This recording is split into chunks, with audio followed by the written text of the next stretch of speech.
Hello everyone, আসসালামু আলাইকুম। স্বাগতম সবাইকে। আমি মোহাম্মদ আব্দুল নোমান। তো আজকে আমরা হচ্ছে আদর্শ গ্যাস ও গ্যাসের গতিতত্ত্ব এই চ্যাপ্টারটা ভালোমতো শেষ করব। তো এই চ্যাপ্টারে মোটামুটি যা কিছু আছে এবং বোর্ডের জন্য এট লিস্ট হচ্ছে যতটুকু পড়া দরকার আমরা কম সময়ের মধ্যে চেষ্টা করব সবকিছুই পড়ায় দেওয়ার জন্য। সবগুলা টপিকই মোটামুটি আমরা ভালোমতো শেষ করব। আচ্ছা, তো এই ক্লাসটা করলে তোমার আর মোটামুটি হচ্ছে যে আর অন্য কোনো ক্লাস দেখা লাগবে না থিওরিগুলো আরকি বোঝার জন্য। এটা হচ্ছে শেষ মুহূর্তের জন্য।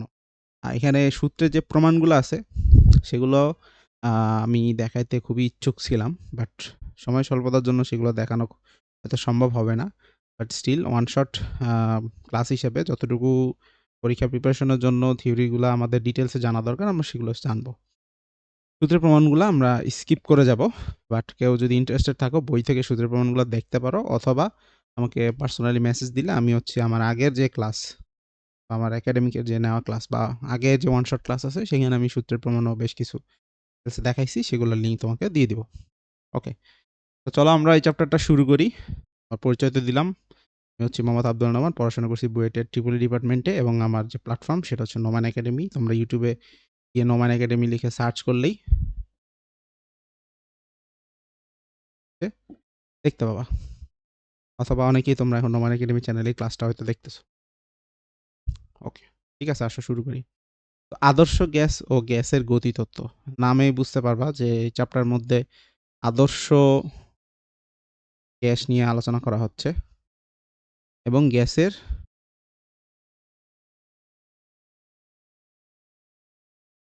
গতিতত্ত্ব নিয়ে আলোচনা করা হচ্ছে। ২ টা মোটা দাগে ভাগ করা যায়। তো গ্যাসের গতিতত্ত্বই আসলে মেইনলি ডিসকাস করা হবে। আদর্শ গ্যাস, এখন কোন একটা গ্যাসকে আমরা আদর্শ গ্যাস বলবো কখন? আমরা বাস্তবে যে গ্যাসগুলো আসলে গ্যাস তো আসলে দেখা যায় না। যেমন আমরা নিঃশ্বাসের সাথে নিচ্ছি কি অক্সিজেন, আর ছেড়ে দিচ্ছি কার্বন ডাই অক্সাইড। এগুলো গ্যাস। তো এগুলো তো আমরা চোখে দেখতে পাই না। বাট এগুলো কি আদর্শ? বা আদর্শ হইতে হলে কি বৈশিষ্ট্য থাকা লাগবে? তো এইরকম বেশ কিছু বৈশিষ্ট্যের বর্ণনা দেখবা বইয়ের শুরুতে দেওয়া আছে। যে আদর্শ গ্যাস কি, কি বৈশিষ্ট্য ফলো করে সেগুলো তোমরা ভালোমতো দেখবা। তো এইখানে আমি সবগুলো বৈশিষ্ট্য ধরে, ধরে দেখাচ্ছি না। বাট ইম্পোর্টেন্ট যে জিনিসগুলো আছে সেগুলো বলতেছি। যে আদর্শ গ্যাস হওয়ার জন্য বেশ কিছু স্বীকার্য আছে। মেনে নেওয়া হইছে যে গ্যাস যদি এরকম, এরকম আচরণ করে তাহলে তারা আদর্শ গ্যাস। যেমন গ্যাসের অণুর আয়তন নগণ্য। মানে আমরা যে গ্যাসের অণু বলি, যেমন ধরো হচ্ছে অক্সিজেন যে নিঃশ্বাসে নিঃশ্বাসে আমরা নিচ্ছি, অক্সিজেন O2, একটা অক্সিজেন কিভাবে তৈরি হয়? অক্সিজেন অণু ২ টা অক্সিজেন পরমাণু সমযোজী বন্ধনে শেয়ার মাধ্যমে অক্সিজেন অণু তৈরি হয়। এখন এই অণুর সাইজ কি আসলে কি মানে 0? আয়তন কি 0? আয়তন কি 0? আয়তন কিন্তু আসলে বাস্তবে 0 না। বাস্তবে কিন্তু কিছু না কিছু আয়তন থাকে। অণুর একটা অবশ্যই সাইজ আছে। কিন্তু আদর্শ গ্যাসে আমরা মেনে নিচ্ছি এই আয়তনগুলা নগণ্য মানে 0। এটা মেনে নিচ্ছি এবং আরো মেনে নিচ্ছি আন্তঃআণবিক আকর্ষণ বল থাকে না।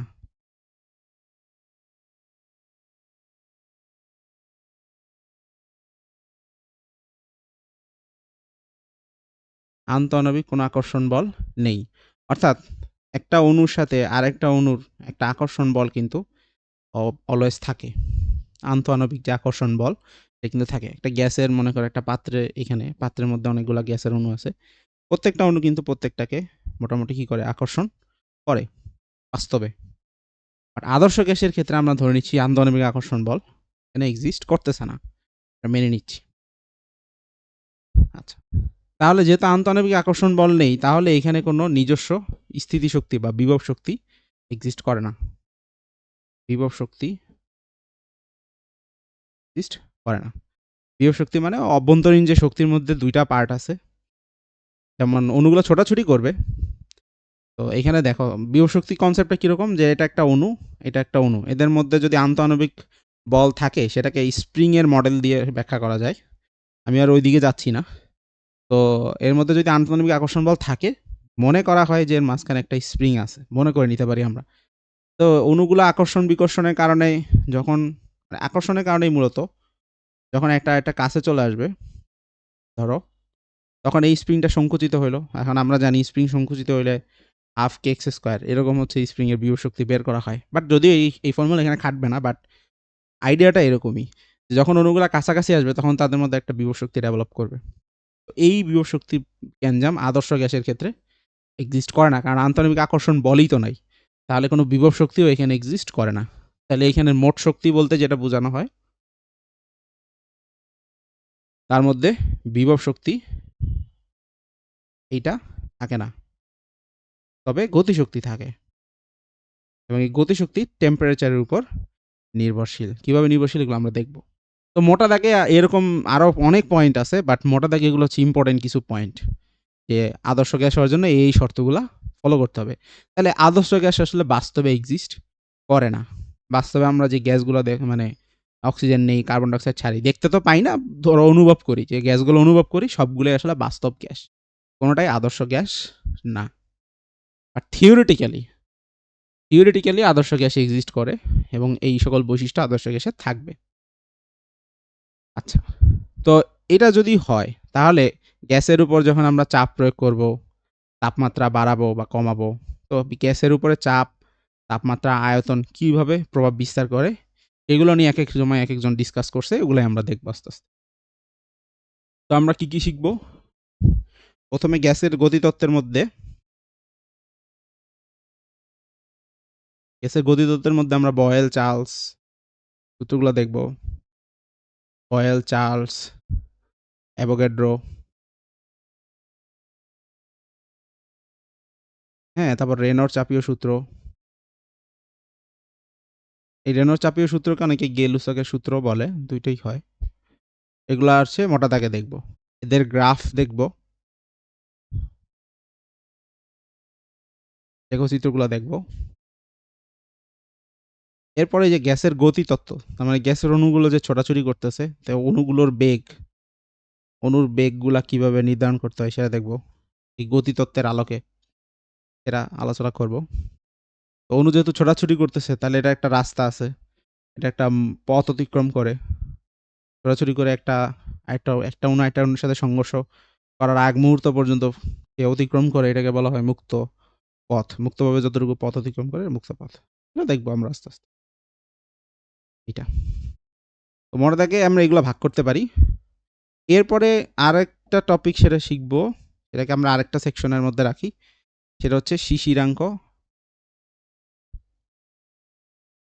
ও আর্দ্রতা। এখন বোর্ডে যখন কোশ্চেন হয়, বোর্ডে বেশিরভাগ সময় দেখবা এই টপিকটা থেকে বেশি প্রশ্ন আসে, এবং আর এই টপিকগুলা থেকে খুচরা প্রশ্ন আসে, যেমন মিক্স করে, ধরো গতে দিল অণুর বেগ বের করো, স্ট্রেট ফরওয়ার্ড। তারপরে হচ্ছে বয়েল চার্লসের সূত্র সরাসরি আসে না, বাট এই সূত্র দিয়ে হচ্ছে ম্যাথ আসে, মানে সূত্র দিয়ে ম্যাথ বলতে এই তিনটা সূত্রের একটা কম্বাইন্ড রূপ আছে, সেটা হচ্ছে কি পিভি সমান সমান এনআরটি, এই সূত্র দিয়ে যে ম্যাথটা, সেগুলো অনেক বেশি আসে। তার মানে মোটা থেকে দুই ভাগে ভাগ করতে পারি, পিভি সমান এনআরটি একটা সেকশন, মানে ওই অণুর বেগটেক রিলেটেড একটা সেকশন, আর একটা হচ্ছে আমাদের শিশিরাঙ্ক, আর্দ্রতা, বাতাসের জলীয় বাষ্প টলীয় বাষ্প, এই সবের একটা সেকশন। মোটা থেকে দুইটা টাইপেই প্রশ্ন এই চ্যাপ্টার থেকে হয়ে থাকে। সো দুইটাই ইম্পর্টেন্ট, কোনোটায় বাদ দেওয়ার সুযোগ আসলে নাই। আমরা একটা একটা করে শুরু করি। প্রথমে বয়েলের সূত্র দিয়ে শুরু করি। তো বয়েলের সূত্র এটা আসলে অনেক ডিটেলসে পড়ানো যায়, অনেক ডিটেলসে পড়ানো সম্ভব, বাট সময় স্বল্পতার জন্য বেশি ডিটেলস আমি যাব না। তোমাদের হচ্ছে জাস্ট এটার মেইন কনসেপ্টটা কি, মেইন ধারণাটা কি, সেটা হচ্ছে আমি বলতেছি। বয়েলের সূত্রতে বলা হয়েছে যে স্থির তাপমাত্রায় নির্দিষ্ট পরিমাণ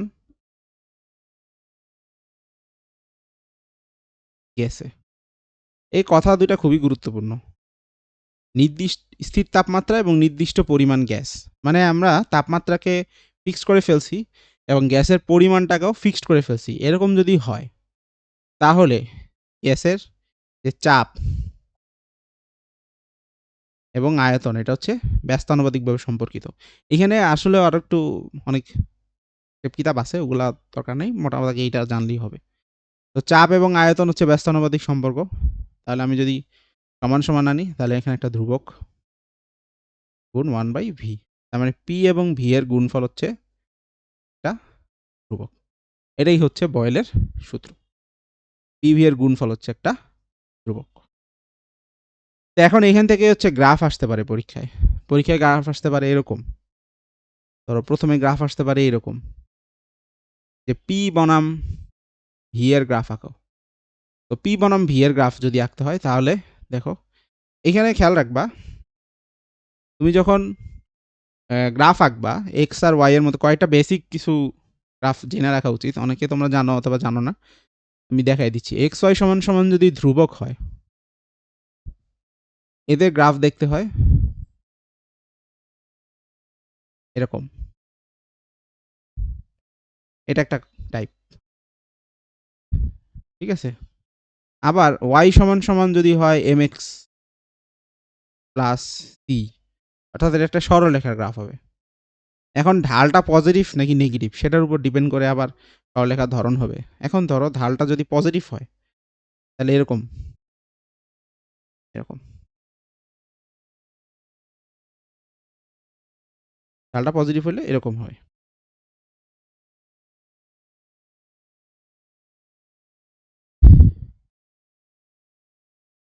আর যদি ঢালটা আমার নেগেটিভ হয় তাহলে গ্রাফটা এরকম হয়।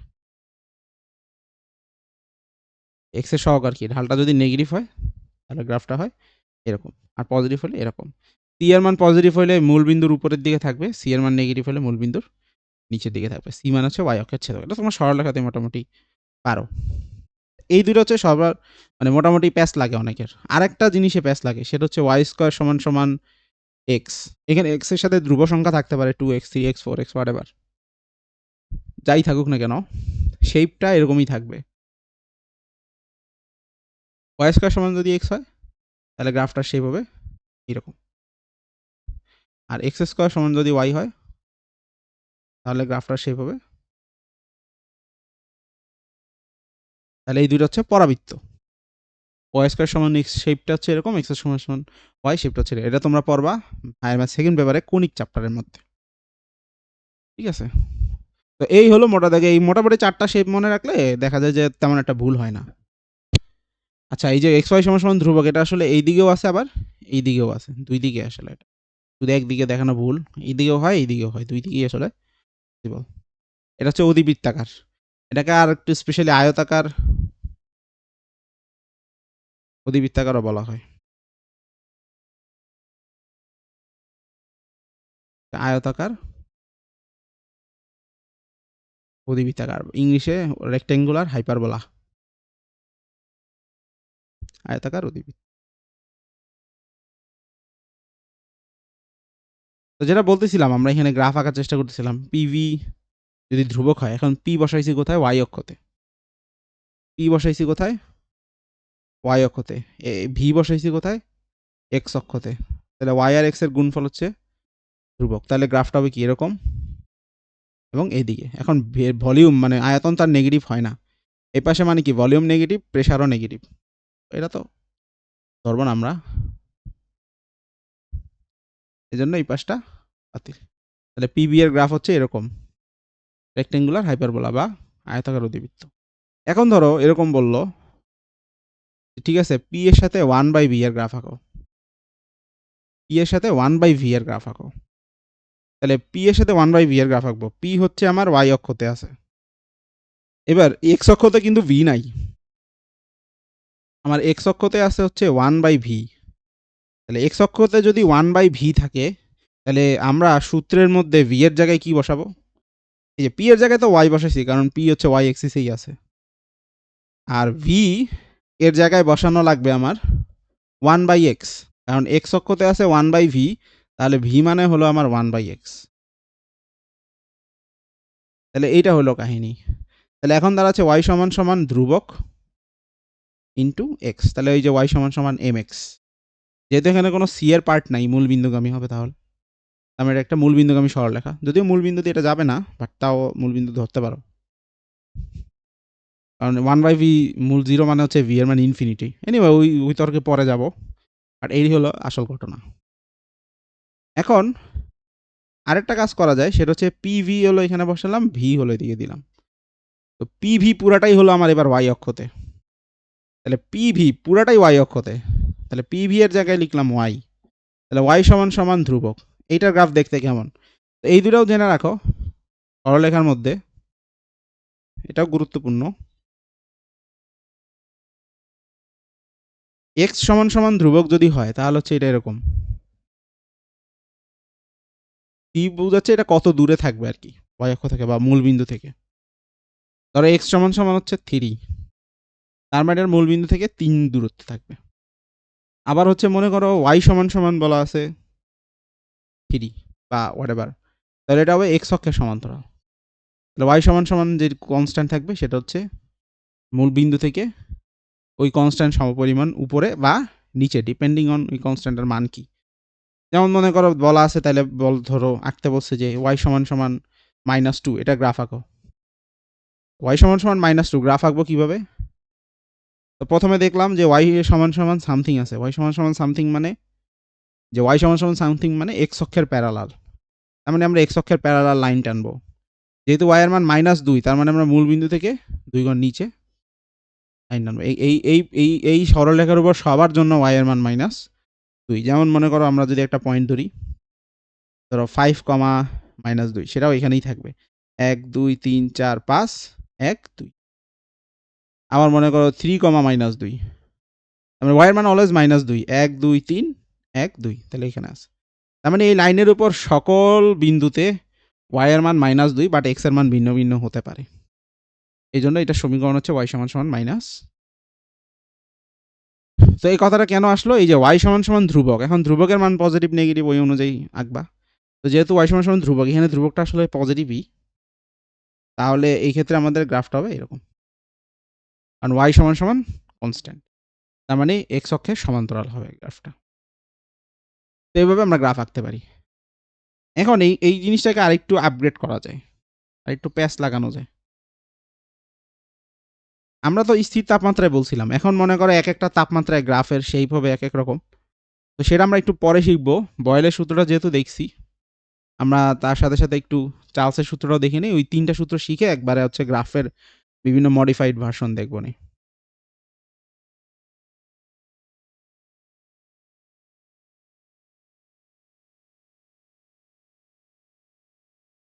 চার্লসের সূত্র, তো চার্লসের সূত্র কি, ওই একই অবস্থা।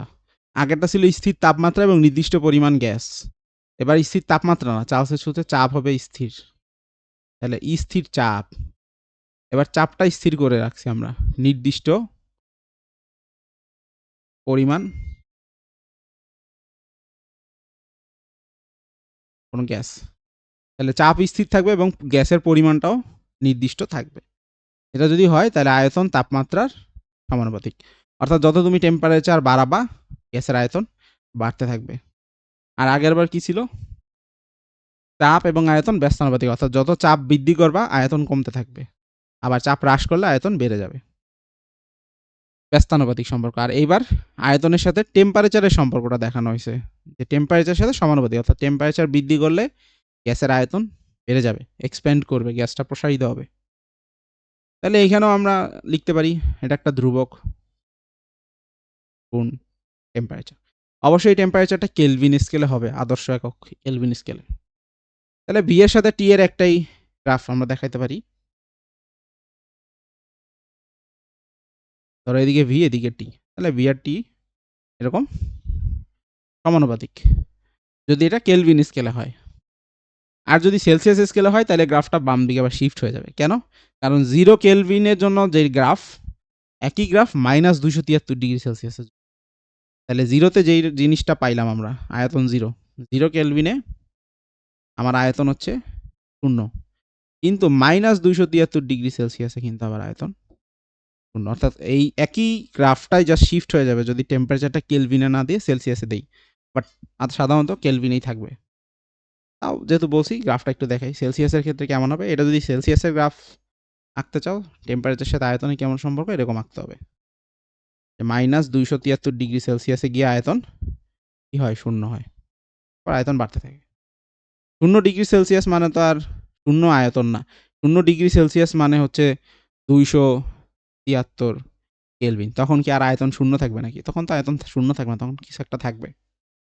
বাট 0 কেলভিনে অর্থাৎ -273 ডিগ্রি সেলসিয়াসে আয়তন হচ্ছে শূন্য হবে। এটাকে বলা হয় পরম শূন্য তাপমাত্রা। অনেক সময় সংজ্ঞায় আসে যে পরম শূন্য তাপমাত্রা কত বা বলতে কি বুঝো। তো এটা টু বি স্পেসিফিক 0 কেলভিন, আর এটাকে সেলসিয়াসে আরও স্পেসিফিক্যালি -273.15 ধরা হয় অনেক জায়গায়। অনেক জায়গায় -273.15 ধরা হয়, বাট আমরা রাফলি -273ই বলবো। -273 বলবো। আচ্ছা, 273.15 ওইটা আবার আলাদা কাহিনী আছে, ওইটা বাদ দাও। -273ই লিখবা। তাহলে এটা গেল চার্লসেরটা। এরপর আসো অ্যাভোগাড্রো। অ্যাভোগাড্রো কি বলছে?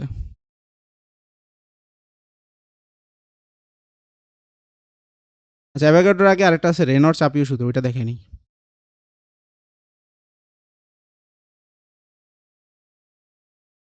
তো একটু আগে দেখলা যে চার্লসের সূত্রে চাপ স্থির থাকে, বয়েলের সূত্রে তাপমাত্রা স্থির থাকে।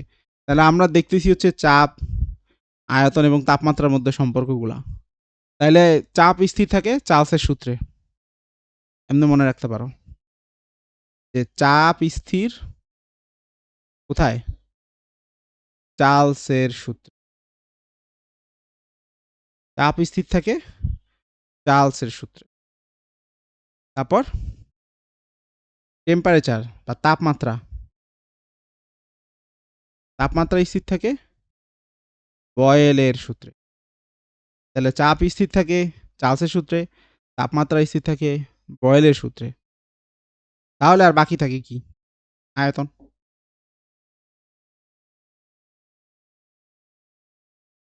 তাহলে আমার আয়তন স্থির থাকবে কখন? আয়তন স্থির থাকবে এই যে রেনর চাপীয় সূত্র, বা এটাকে গে-লুসাকের সূত্র বলতে পারি আমরা, কিছু কিছু বইয়ে গে-লুসাকের সূত্র।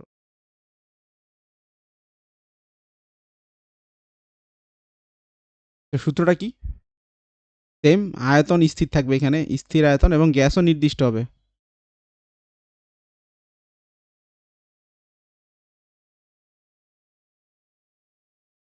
স্থির আয়তন নির্দিষ্ট পরিমাণ গ্যাসের জন্য আমাদের যেহেতু চাপ স্থির, সরি আয়তন স্থির, তাহলে চাপের সাথে টেম্পারেচারের সম্পর্ক সেটা সমানুপাতিক। অর্থাৎ টেম্পারেচার বাড়াইলে আয়তন তো বাড়বেই, কিন্তু আয়তনকে যদি আমরা ফিক্সড করতে চাই তাহলে হচ্ছে প্রেশার বেড়ে যাবে। এটা হলো কনসেপ্ট। যেমন আমরা দেখলাম টেম্পারেচার বাড়াইলে আয়তন বাড়বে যদি পি ধ্রুবক থাকে। আচ্ছা, যদি পি ধ্রুবক না রাখে, আমরা যদি ভিটাকে ধ্রুবক রাখি, তাহলে হচ্ছে তখন প্রেশার বেড়ে যাবে। এটাই হলো কনসেপ্ট। ঠিক আছে, ভি বাড়তে দিব না, প্রেশার ধ্রুবক থাকবো না, কিন্তু ভিটাকে ধ্রুবক রাখবো। আয়তন আমরা কোনোভাবে বাড়তে দিব না। এটা হলে প্রেশার তখন বেড়ে যাবে। এটা হয় কিসের মধ্যে? যেমন মনে কর একটা সিলিন্ডার আছে, সিলিন্ডারের লোহার সিলিন্ডার। তো লোহার সিলিন্ডারে সব জায়গায় তো গ্যাস, তাহলে এখানে আয়তন আছে ধরো কথার কথা 10 লিটার, 10 লিটার গ্যাস আছে মনে করলাম। এখন আমি এখানে তাপমাত্রা বাড়াইতেছি, এখন গ্যাসগুলো তো আর বাইরে যাইতে পারতেছে না, কোনোভাবেই সম্ভব না। তাহলে আগেও গ্যাসের আয়তন ছিল 10 লিটার, এখন তাপ দিতেছি, এখনও স্টিল গ্যাসের আয়তন 10 লিটার, কিন্তু অণুগুলোর কি ছোটাছুটি বাড়ছে না? ছোটাছুটি বাড়ছে, তখন এটা পাত্রের এই যে সিলিন্ডারের লোহার গায়ে বেশি পরিমাণে ধাক্কা দিচ্ছে, বেশি ফোর্স জেনারেট করতেছে, বেশি প্রেশার দিচ্ছে, তার মানে ভিতরে প্রেশারটা তখন আস্তে আস্তে বেড়ে গেল। টেম্পারেচার বৃদ্ধি করে এভাবে প্রেশার বাড়ানো সম্ভব। ঠিক আছে, তাহলে এখানে পি আর টি সমানুপাতিক গেল। এবার আসো এই যে অ্যাভোগাড্রোর সূত্র, গেলুসকের সূত্র গেল, এবার আসো অ্যাভোগাড্রোর সূত্র। অ্যাভোগাড্রোর সূত্র হচ্ছে যদি এবার তাপমাত্রা এবং চাপ স্থির থাকে,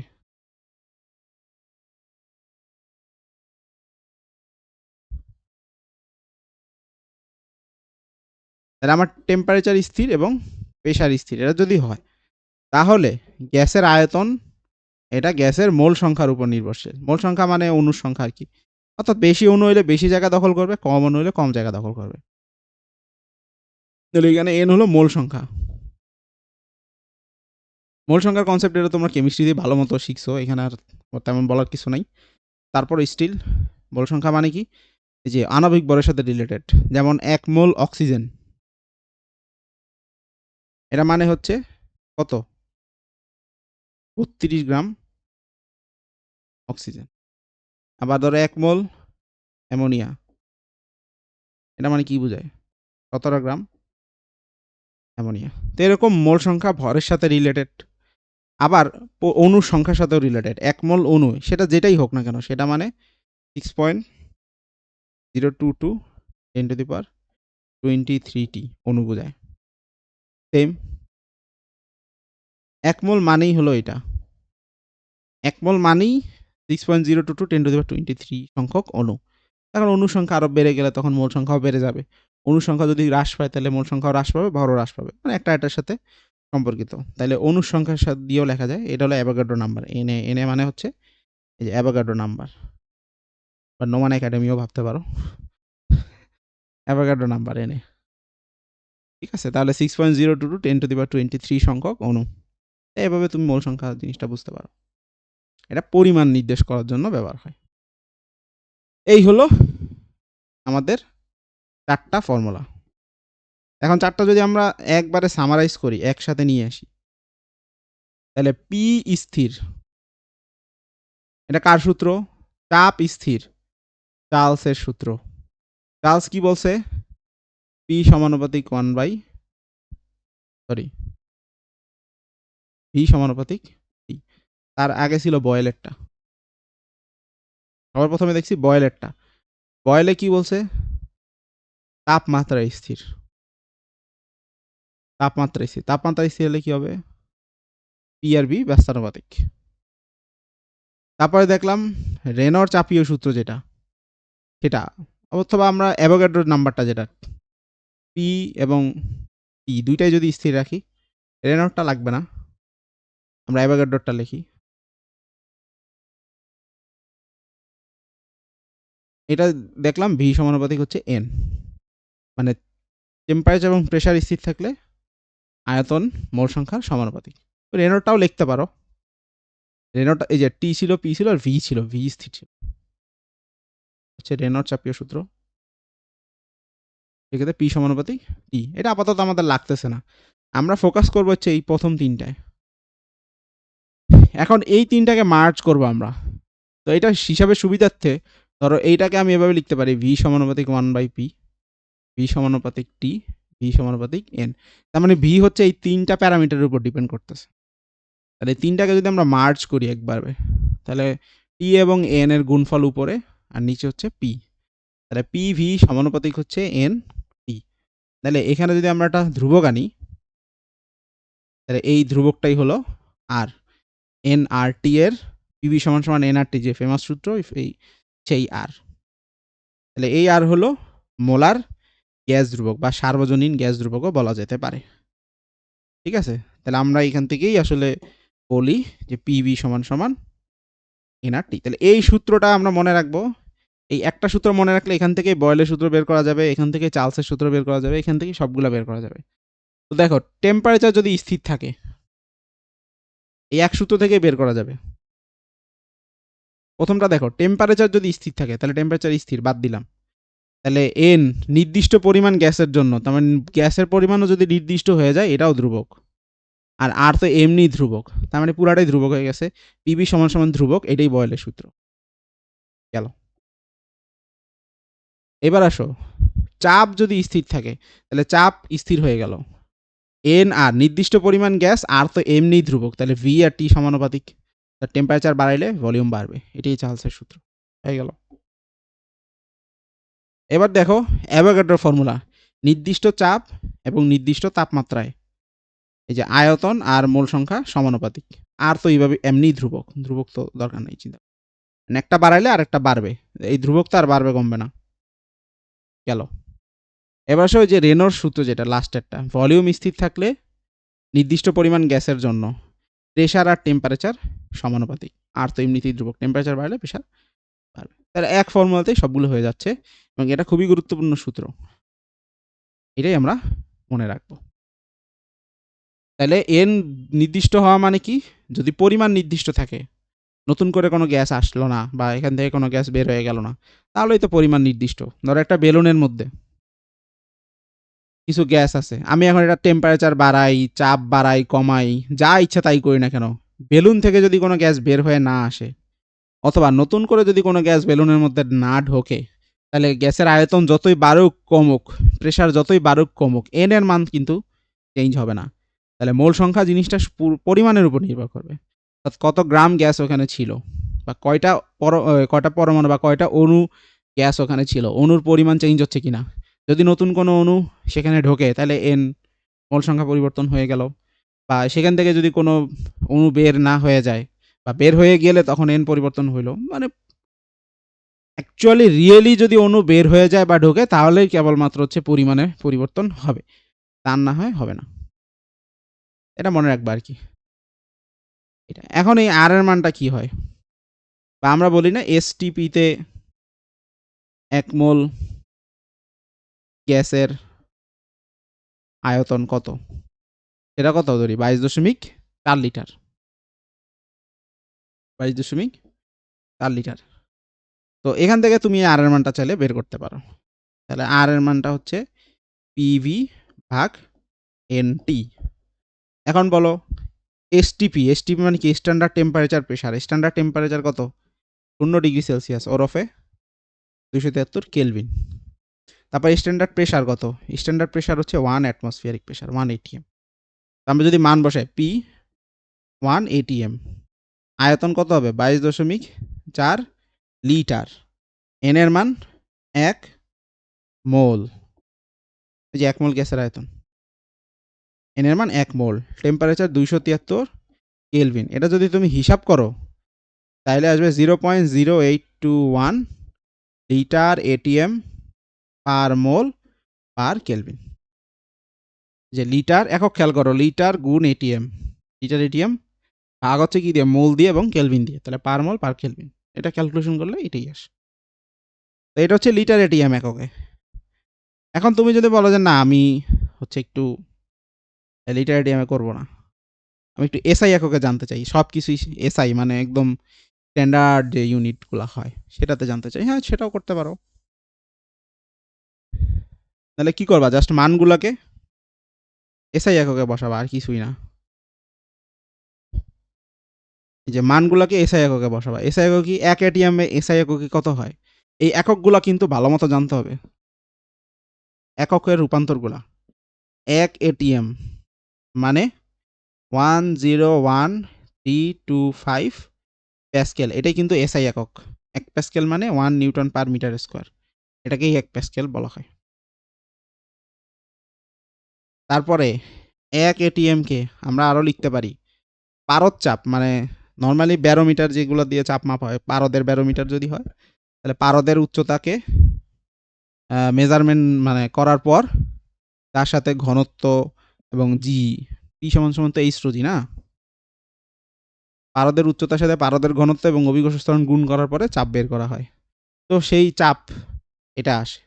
তো স্ট্যান্ডার্ড 1 এটিএম প্রেসারে তখন পারদের উচ্চতা থাকে 76 সেন্টিমিটার মার্কারি, বা মিলিমিটারে বললে 76 সেন্টিমিটারকে মিলিমিটার নিলে 760 হয়, 760 মিলিমিটার মার্কারি।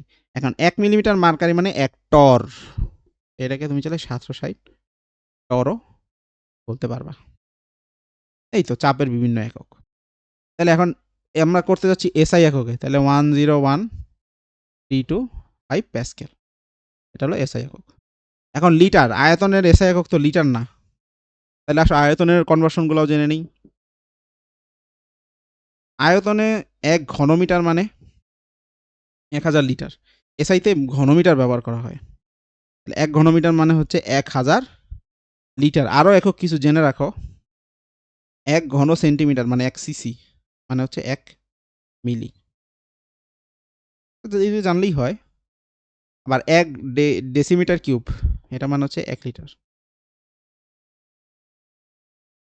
ঠিক আছে, এইগুলো মোটামুটি জানলেই হয়, মিলিলিটার এগুলাই। তো লিটার আর ঘনমিটার এটার কনভার্সন তো দেখছি, তার মানে লিটার থেকে ঘনমিটার গেলে 1000 দিয়ে ভাগ হবে, মানে 22.4 ভাগ 1000, এটা হয়ে গেল ঘনমিটার। আর 1 মোল তো মোলই আছে, এখানে কিছু করার নাই। 273 কেলভিন, এখানেও কিছু করার নাই। ঠিক আছে, তাহলে এখন এটা হিসাব করবা, এটা হিসাব করলে আসবে 8.314। একক কি? প্যাসকেল ঘনমিটার পার মোল পার কেলভিন। এখন এই প্যাসকেল ঘনমিটারকে বলা হয় জুল, জুল পার মোল পার কেলভিন। এখন অনেকের মনে প্রশ্ন হইতে পারে প্যাসকেল ঘনমিটার কিভাবে জুল হইলো? প্রশ্ন থাকলে উত্তর দেখায় দিই। তো প্যাসকেল ঘনমিটার, তো প্যাসকেল এই জিনিসটা মানে কি? এটা হচ্ছে নিউটন পার মিটার স্কোয়ার। তো প্যাসকেল ঘনমিটার এটা হচ্ছে নিউটন পার মিটার স্কোয়ার গুণ মিটার কিউব। তার মানে এটা আসতেছে নিউটন মিটার। তো নিউটন মিটার মানে তো জুল, ডাব্লিউ সমান সমান এফএস না, নিউটন মিটার মানে কি? সেখান থেকে প্যাসকেল ঘনমিটার মানে হচ্ছে, এনিওয়ে এই যে আর এর মানটা দেখাই দিলাম। ওকে, আমরা কি কি শিখলাম দেখো। আমরা বয়েলের সূত্র শিখলাম, চার্লসের সূত্র শিখলাম, অ্যাভোগাড্রোর সূত্র শিখলাম, রেনল্ডস চাপের সূত্র শিখলাম এবং ইন্ডিভিজুয়াল গ্রাফ দেখছি। এইবার যেহেতু আমরা সবগুলো সূত্র মোটামুটি শিখছি, এখন একটু কম্বাইন কিছু গ্রাফ দেখি, যে গ্রাফ থেকে কিছু প্রশ্ন যদি একটু অ্যাডভান্স হয় তাহলে কিভাবে উত্তর দিবা। অ্যাডভান্স একটা প্রশ্ন এরকম হইতে পারে, ধরো এরকম পি ভার্সেস ভি এর গ্রাফের 2টা বা 3টা গ্রাফ দেওয়া আছে একসাথে। পিভি এর গ্রাফ তো এরকম অধিবৃত্তাকার হবে বয়েলের সূত্রের জন্য, তাহলে এটা একটা দেওয়া আছে। আবার মনে করো এরকম একটা গ্রাফ দেওয়া আছে, তো বললো এটা টেম্পারেচার T1, আর এই পাশে যে গ্রাফটা এটা টেম্পারেচার হচ্ছে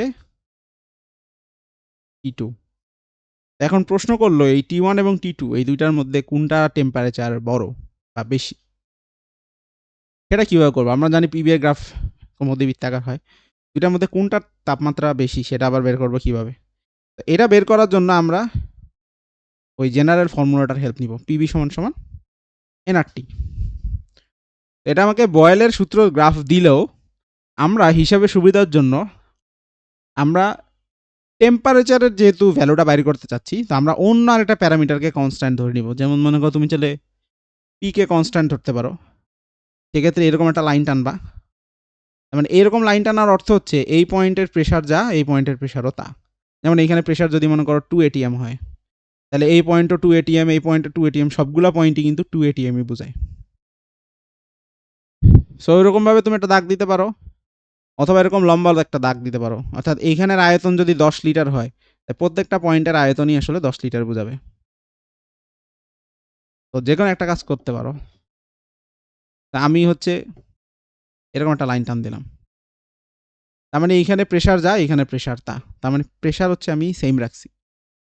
তো পি কে সেম করে ফেলছি, আর নির্দিষ্ট পরিমাণ গ্যাস এটা ধ্রুবক, তার মানে ভি এবং টি সমানুপাতিক, অর্থাৎ যার ভলিউম বেশি হবে সেটারই টেম্পারেচার আসলে বেশি।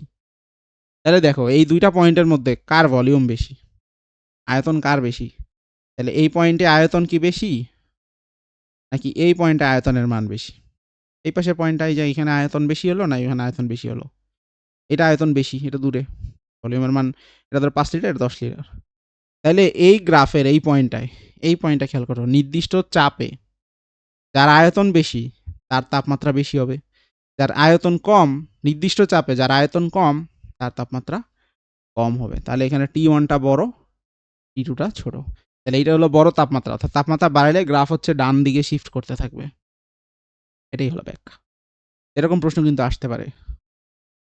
আবার আরেকটা গ্রাফের প্রশ্ন আমরা সমাধান করি, এটা হচ্ছে এবার পি ভার্সেস ভি না দিয়ে ধরো আমরা আরেকটা শিখছি না, পি আর 1/v, ওটাও তো শিখছি, এটাতে শিখছি। তো এটার গ্রাফ দেখতে কেমন হয়? এটার গ্রাফ দেখতে হয় এরকম সোজা, এরকম এটা একটা গ্রাফ আছে ধরো, আবার এরকম আরেকটা গ্রাফ আছে। তো এটা ধরলাম T1, এটা ধরলাম, তাহলে এই দুইটা টেম্পারেচারের মধ্যে কোন টেম্পারেচারটা আবার বড় হবে? তাহলে আসো আবারও সূত্র লিখি। সূত্র পিভি সমান এনআরটি। তাহলে একই রকম ভাবে আমরা দেখতে পাচ্ছি এন এবং আর কনস্ট্যান্ট, এটা তো ঠিক আছে। আমরা যদি 1/v কে ধ্রুবক ধরি, এই বরাবর একটা লাইনটা নেই, অর্থাৎ 1/v কে ধ্রুবক ধরে ফেললাম। তো 1/v ধ্রুবক মানে তো ভিও ধ্রুবক। বা এটা যদি বুঝতে কষ্ট হয় তাহলে এভাবে ভাবতে পারো, ভিটাকে ওই পাশে নিয়ে গেছি, তাহলে 1/v, এগুলো তো ধ্রুবক, তাহলে t/v, 1/v তো এখানে আছে, মানে এটাও গেছে ধ্রুবক। তাহলে প্রেশারের সাথে শুধুমাত্র সম্পর্ক থাকে কার? টেম্পারেচারের। তার মানে ভি যেহেতু স্থির করে ফেলছি আমরা, 1/v কে অ্যাকচুয়ালি স্থির করছি কি 1/v কে, তো 1/v স্থির করলে কি হবে? ভি এর মান হবে 1/, ধ্রুবক, তো 1/, ধ্রুবক মানে কি ধ্রুবক না? এটাই তো বুঝাইতে চাচ্ছি আর কি। তো 1/v কে ধ্রুবক ধরছি, মানে আসলে ভি কেই ধ্রুবক ধরছি। তো যেহেতু ভি কনস্ট্যান্ট, এন এবং আর দুইটাই কনস্ট্যান্ট, তাহলে প্রেশার আর টেম্পারেচার সমানুপাতিক। তার মানে যার প্রেশার বেশি এই দুইটা পয়েন্টের মধ্যে, এই দুইটার প্রেশার কি কার বেশি? যে নিচেরটা হলো কম, উপরেরটা বেশি। তার মানে এইখানে প্রেশার বেশি, তাই এই পয়েন্টের টেম্পারেচারও বেশি হবে। চলো ব্যাক। এই ধরনের কিছু ক্রিটিক্যাল এমসিকিউ কিন্তু পরীক্ষায় আসতে পারে, তো জেনে রাখবা আর কি এরকম। তাহলে তোমাদের জন্য একটা কাজ থাকবে, তোমরা হচ্ছে বলবা এই গ্রাফের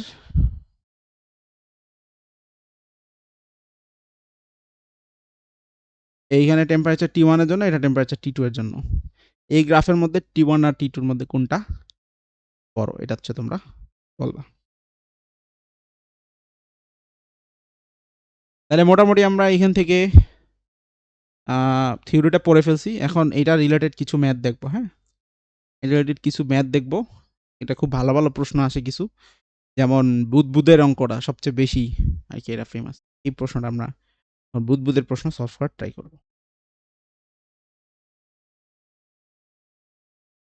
রাজশাহী বোর্ড 2025-এ এরকম একটা প্রশ্ন আসছে, একটা বুদবুদ,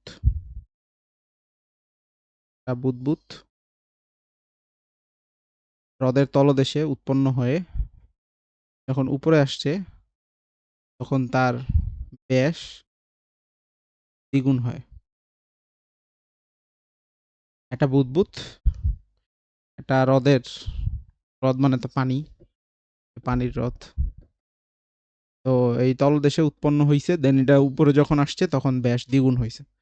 তো এই ক্ষেত্রে পানির গভীরতা কত? গভীরতা ধরলাম এইচ। তাহলে এখন দেখো এখানে বয়েল চার্লসের সূত্র, পিভি সমান এনআরটির ইফেক্টটা কি? তো এইখানে যখন বুদবুদটা উৎপন্ন হয়েছে, এখানে একটা প্রেশার আছে, এখানে একটা আয়তন আছে, এখানে একটা টেম্পারেচার আছে, এখানে মোল সংখ্যাও আছে। তো যেহেতু একই বুদবুদ, মানে বুদবুদটা এখান থেকে এখানে আসছে, সাইজটা বড় হয়ে গেছে, ব্যাস দ্বিগুণ হয়ে গেছে। তার মানে আগে ব্যাস যদি হয় ডি, এখন ব্যাস হয়ে গেছে 2D। তো সাইজ বড় হয়ে গেছে স্বাভাবিক। তো ব্যাস দ্বিগুণ হলে আয়তনও কি দ্বিগুণ হবে? এটার উত্তর হচ্ছে না। আয়তন মানে কি, গোলক যদি ধরি বুদবুদটাকে, 4/3 পাই আর কিউব, ব্যাসার্ধ কিউব।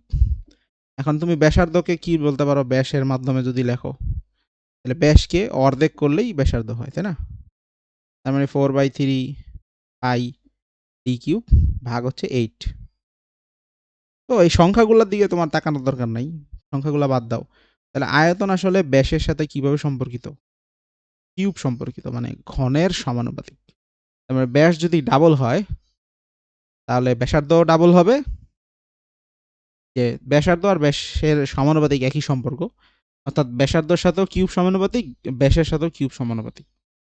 মানে ব্যাস যদি ডাবল হয় তাহলে ডাবল 2, অর্থাৎ 2 এর কিউব মানে 8 গুণ হবে হচ্ছে আয়তন। এটা হলো কথা। তার মানে এটা হলো পূর্বের ব্যাস যদি হয় ডি, পূর্বের ব্যাস যদি হয় ডি, তা আয়তন যদি হয় ভি, নতুন ব্যাস হবে 2D, আয়তন হয়ে যাবে 8V। তার মানে আমার নিচে এখানে আয়তন হচ্ছে ভি, আর এখানে আয়তন হচ্ছে 8V। গেল, আয়তনের ব্যাপারটা তো গেল। এবার টেম্পারেচার। এখন টেম্পারেচার নিয়ে প্রশ্নে কিছু বলা নাই। প্রশ্নে যদি কিছু বলা না থাকে তাহলে ধরে নিবা যে তাপমাত্রা সব জায়গায় সমান। আর যদি প্রশ্নে বলা থাকে তাহলে খুব ভালো মতো খেয়াল করবা কি বলা আছে। আপাতত এই মাত্রা আমরা টেম্পারেচার সমান ধরেই করি। তো এইখানে যে পরিমাণ টেম্পারেচার এখানের পরিমাণ টেম্পারেচার একই, টিও সমান। যেহেতু এই ক্ষেত্রে বললাম যে এইখানে এই বুদবুদটা আসলে যতটুকু পরিমাণ গ্যাস আছে উপরে উঠলেও পরিমাণ একই থাকবে, জাস্ট আয়তনটা বড় হয়ে গেছে। তো এখানে মনে করো 1 গ্রাম যদি মিথেন গ্যাসের বুদবুদ হয় তাহলে উপরে গেলে 1 গ্রামই আছে, তার মানে মোল সংখ্যাও এখানে পরিবর্তন হয় নাই, এনই আছে। চাপটা কিন্তু পরিবর্তন হয়েছে কেমনে খেয়াল করো, উপরে আছে শুধুমাত্র বায়ু, তাহলে বায়ুর যে চাপ সেটা টিএ লিখি সংক্ষেপে, বায়ুর যে চাপ সেটা ছিল উপরে, কিন্তু নিচে কি আছে, নিচে কিন্তু বায়ু চাপের সাথে সাথে এই পানির চাপও আছে, অর্থাৎ এইচ রো জিও আছে, তার নিচে চাপ কিন্তু বেশি। এটাই হওয়ার কথা, যেহেতু টেম্পারেচার এবং মোল সংখ্যা স্থির তাহলে এটা বয়েলের সূত্র। তাপমাত্রা স্থির থাকলে বয়েলের সূত্র কি বলে, আয়তন কম চাপ বেশি, আর ব্যস্তানুপাতিক সম্পর্ক, তার মানে আয়তন বেশি চাপ কম। ঠিক আছে, তাহলে আমরা যদি এটা ম্যাথ করি তাহলে দেখো আমরা জানি পি ভি সমান এন আর টি। এখন দুইটা কেস, একটা হলো নিচের কেস একটা উপরের কেস, তাহলে প্রথমটার ক্ষেত্রে যদি ধরি P one V one N one আর টি ওয়ান, আর দ্বিতীয়টার ক্ষেত্রে যদি ধরি P two V two N two আর টি টু, তাহলে দেখো এখানে অনেক কিছুই মিল আছে, এন ওয়ান আর এন টু আসলে সেম, এটাকে আমি 1 ধরলাম, এই পাশে উপরেরটাকে 2 ধরলাম, তাহলে এন সেম আছে টিও সেম আছে, তার মানে এন ওয়ান আর N two same, T one আর টি টু সেম, তাহলে আর 1 2 ধরার দরকার কি, টেম্পারেচারও সেম, তাহলে এখানেও এনআরটি এখানেও এনআরটি, তাহলে পি ওয়ান ভি ওয়ান সমান পি টু ভি টু, এটা একবারে লিখে দেওয়া যায়। তাহলে বয়েলের সূত্রে আমরা এটা একবারে সরাসরি লিখতে পারি পি ওয়ান ভি ওয়ান সমান পি টু। এখন যদি টেম্পারেচার ভিন্ন হইতো তাহলে তো এভাবে লিখতে পারতাম না, তখন কি করতা, তখন হচ্ছে এই টি ওয়ান টি টু থাকতো, তখন দেখো এনআর মিলাইলা, তাহলে P one V one divided by T one হচ্ছে NR, P two V two divided by T two সেটাও আবার এনআর, তো তখন লিখতা P one V one by T one সমান P two V two by T two, দুইটাই NR, এনআরটা লেখা লাগবে না, এই যেহেতু এখানে টি ওয়ান টি টুও সেম তাহলে টেম্পারেচারও সেম, তাহলে আর টি ওয়ান টি টুও লেখা লাগবে না, এক কথায় মান বসায় দাও। নিচে চাপ কত, নিচে চাপ হচ্ছে বাতাসের চাপ যোগ এইচ রো জি, নিচের আয়তনটা আমরা ধরছি ভি, উপরে হচ্ছে শুধু বাতাসের চাপ আর আয়তন হচ্ছে 8 ভি, তাহলে এখান থেকে দেখো ভিও কাটা যায়, তো বাতাসের চাপ এইচ রো জি সমান সমান 8 ইন্টু বাতাসের চাপ, এইচ বের করতে হবে, তাহলে এইচ সমান সমান কি 8 ইন্টু বাতাসের চাপ মাইনাস বাতাসের চাপ ভাগ রো, তাহলে 7 ইন্টু বাতাসের চাপ রো, এটাই হচ্ছে উত্তর। এখন তুমি মান বসাও, এখন বাতাসের চাপ মুখস্থ বসাও, দেখো এখানে সব এসআই এককে করবা, তাহলে বাতাসের চাপও এসআই এককেই বসাবা, প্রশ্নে দেওয়া থাকলে সেটাই বসাবা, না দেওয়া থাকলে মুখস্থ বসাবা। পানির ঘনত্ব একই কথা, প্রশ্নে দেওয়া থাকলে সেটাই বসাবা, না দেওয়া থাকলে মুখস্থ বসাবা। তো ওইখানে যে প্রশ্নটা বোর্ডের প্রশ্নটা সেখানে দেওয়া ছিল বায়ুচাপ দেওয়া ছিল 10⁵ প্যাসকেল এবং পানির যে ঘনত্ব সেটা ছিল 1020, সমুদ্রের লবণাক্ত পানি, ঘনত্ব একটু বেশি, হ্রদ না হয়তো সমুদ্র টমুদ্র হবে আর কি। যাই হোক, জিয়ার মান 9 সব এসআই এককে করবা, তারপর এটা ক্যালকুলেশন করবা, ক্যালকুলেশন করলে তুমি ফাইনাল এইচ এর মান পেয়ে যাবে, এটা আসবে কিসে মিটারে। তাহলে এইভাবে আমরা হ্রদের গভীরতা বের করতে পারি। তো এইখানে একটা জিনিস দেখার আছে, সেটা হচ্ছে এখানে কিন্তু টেম্পারেচার সেম ছিল, বাট কিছু প্রশ্ন এরকমও কিন্তু হইতে পারে যে টেম্পারেচার সেম না, আসো দেখো সেটা কিভাবে করবা। ধরো এই প্রশ্নটাই সবই এরকমই দেওয়া আছে, ধরো এখানে একটা গ্যাস তৈরি হয়েছে, গ্যাসটা যখন আস্তে আস্তে উপরে উঠছে বেশ দ্বিগুণ হয়েছে, মানে আয়তন 8 গুণ হয়েছে, জাস্ট এটা বললো যে নিচে টেম্পারেচার একরকম উপরে টেম্পারেচার আরেক রকম, তো বলে দিল এরকম যে হ্রদের বা ওই সাগরের যেটাই হোক, হ্রদের বা সাগরের যেটাই হোক না কেন, তলদেশের তাপমাত্রা ধরো দেওয়া আছে হোয়াট এভার, জানি না কিছু একটা হবে আর কি,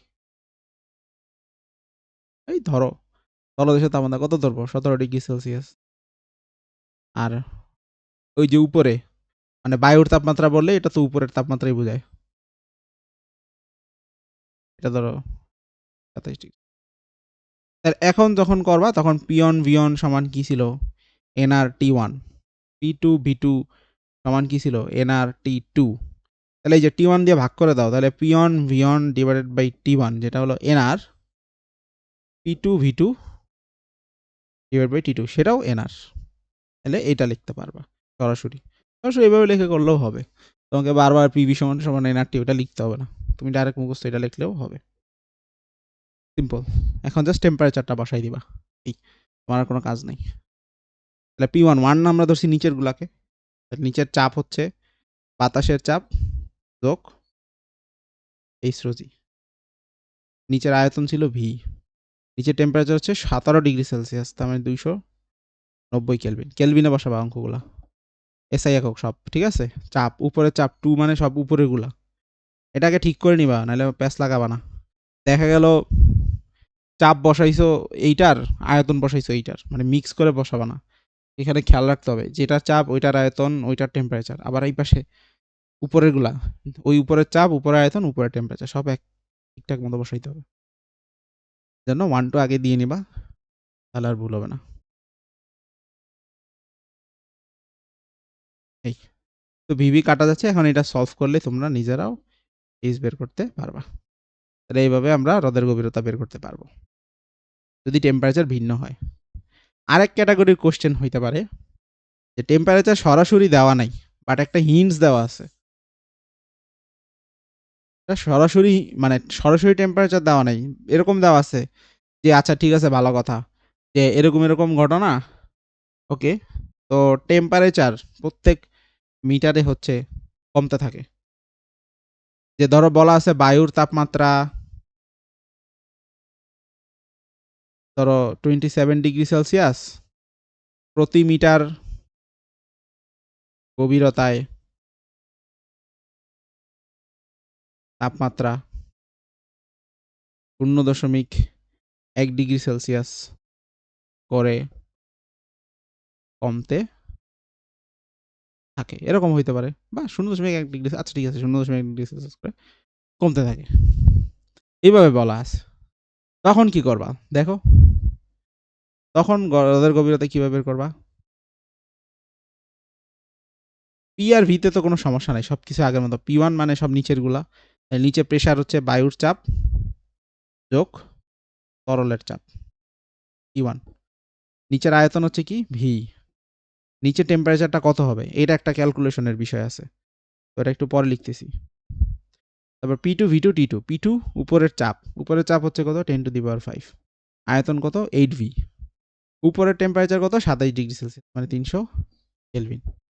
এবার দেখো নিচের টেম্পারেচারটা কত হবে, অ্যাকচুয়ালি নিচের টেম্পারেচারটা কত হবে, নিচের টেম্পারেচারটা হবে উপরে যা ছিল অর্থাৎ 27 ডিগ্রি সেলসিয়াস ছিল। প্রশ্নে বলছে 1 মিটার করে যখন নিচে নামবা 0.1 ডিগ্রি সেলসিয়াস করে কমতে থাকবে, তার মানে 1 মিটার নিচে নামলে 0.1 মাইনাস হবে, 2 মিটার নিচে নামলে 2 ইন্টু 0.1 মাইনাস হবে, 3 মিটার নিচে নামলে 3 ইন্টু 0.1 মাইনাস হবে, অর্থাৎ প্রত্যেক মিটার 1 মিটার করে নামবা 0.1 ডিগ্রি সেলসিয়াস করে তাপমাত্রা হ্রাস পাইতে থাকবে। তাহলে আমি কতটুকু নিচে নামবো হ্রদের গভীরতা তো জানি না, এই জন্য এখানে আমরা এইচ মিটার নিচে নামবো, যাতে করে টেম্পারেচার হবে এটা। এখন অবশ্যই এটাকে কিসে নিতে হবে, কেলভিনে নিতে হবে, পুরোটার সাথে 273 যোগ করে দিতে হবে। এটা হলো সেলসিয়াসের তাপমাত্রা, যে 0.1 ডিগ্রি সেলসিয়াস করে কমতে থাকে। তো ধরো হ্রদের গভীরতা ফর এক্সাম্পল হলো 100 মিটার, হ্রদের গভীরতা যদি 100 মিটার হয় তাহলে প্রত্যেক 1 মিটারে 0.1 কমবে, তাহলে 100 মিটারে 10 ডিগ্রি সেলসিয়াস কমবে, তাহলে 27 ডিগ্রি সেলসিয়াস মাইনাস 100 ইন্টু 0.1, তার মানে বিয়োগ করলে আসবে 17 ডিগ্রি সেলসিয়াস। ওটাকে কেলভিনে নিবা না, আবার জন্য আমার কি করতে হবে 273 যোগ দিবা না।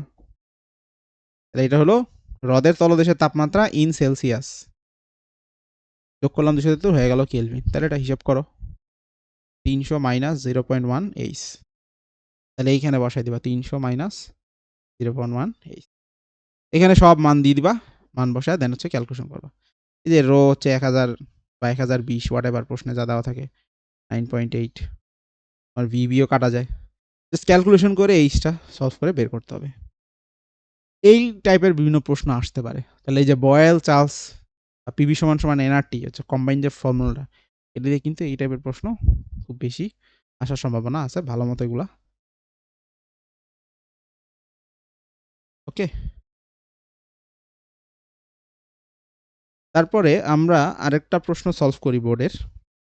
এগুলো কিন্তু সব বোর্ডে আসে নাই, যেগুলা করালাম বোর্ডে যেটা আসছে প্রথমে, তারপরে মডিফাইড করে দিলাম আর কি, টেম্পারেচার চেঞ্জ করে কিন্তু পরীক্ষায় দিতে পারে। তবে কিছু কিছু বোর্ডে টেম্পারেচার চেঞ্জ করেও দিছিল, আমি খুঁজে পাচ্ছি না। তোমরা দেখো যখন টেস্ট পেপার সলভ করো তখন দেখতে পারবা।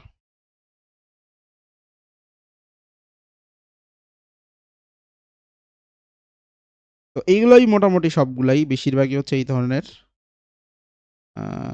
আমি একটা গ্রাফ রিলেটেড জিনিস করাই।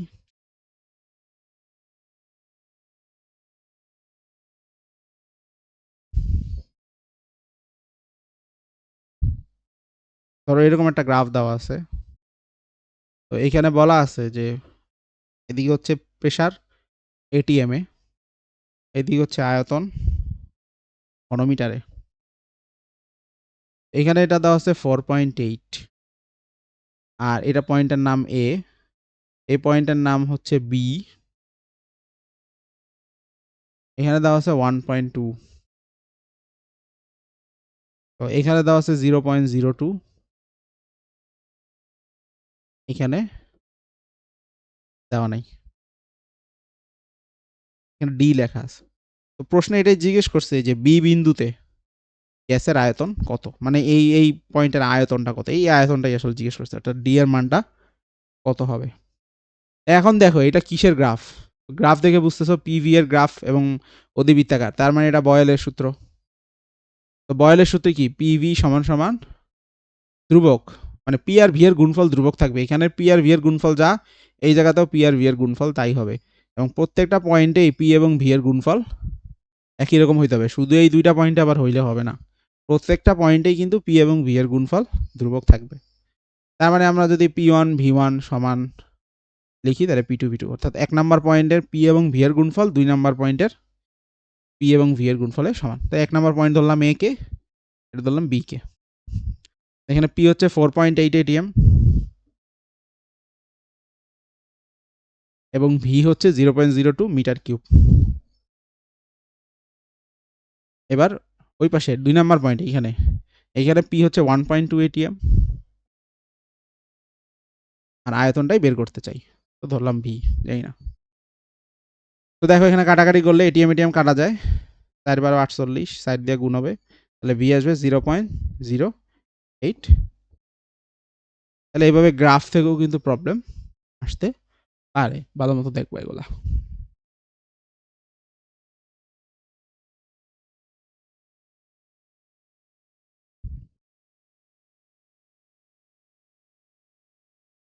ওকে, তো গ্যাসের গতিতত্ত্বের মধ্যে আমরা এখন আস্তে আস্তে ঢুকি। তো গ্যাসের গতিতত্ত্বে মানে হচ্ছে গ্যাসের যে গতি বা বেগ, বেগগুলো আমরা কিভাবে বের করতে পারি। তো দেখো এটা আসলে একভাবে প্রুফ করা যায়, প্রুফটা আমরা দেখবো না, বাট আইডিয়াটা কি সেটা আমি তোমাকে বলি। ধরো একটা পাত্র আছে এরকম, তো পাত্রের মধ্যে অণু আছে অনেকগুলা, এই অণুগুলো তো ছোটাছুটি করবে, তো অণুগুলো পাত্রের গায়ে আঘাত করবে, তো যেই বেগে ধাক্কা দিবে ওই বেগেই ফিরে আসবে, এই সংঘর্ষগুলো হবে স্থিতিস্থাপক, অর্থাৎ যে বেগে ধাক্কা দিবে সেই বেগেই ফিরে আসবে। তো এই ধাক্কা দেওয়ার ফলে এই পাত্রের দেয়ার একটা চাপ অনুভূত হবে, ওই চাপটাই হচ্ছে প্রেসার পি। এই অণুগুলো যে ছোটাছুটি করতেছে, এই পাত্রের যে আয়তন, অর্থাৎ এই অণুগুলোর জন্য অ্যাভেলেবেল যে আয়তন, সেটা হচ্ছে ভি। তো অণুগুলো যে বেগে চলাচল করতেছে, এখন অণু আছে অনেকগুলো, এক একটা এক এক বেগে চলাচল করবে। একটা অণু সি1 বেগে চলাচল করলো, এটা ধরলাম বেগ সি2, অন্য একটা অণুর বেগ হচ্ছে সি3, এরকম এক একটা অণু আসলে এক একটা বেগে চলাচল করবে। তো এক একটার এনার্জি বা শক্তিও এক এক রকম হবে। তো সবগুলার না ধরে আমরা একটা এভারেজ ধরতে পারি।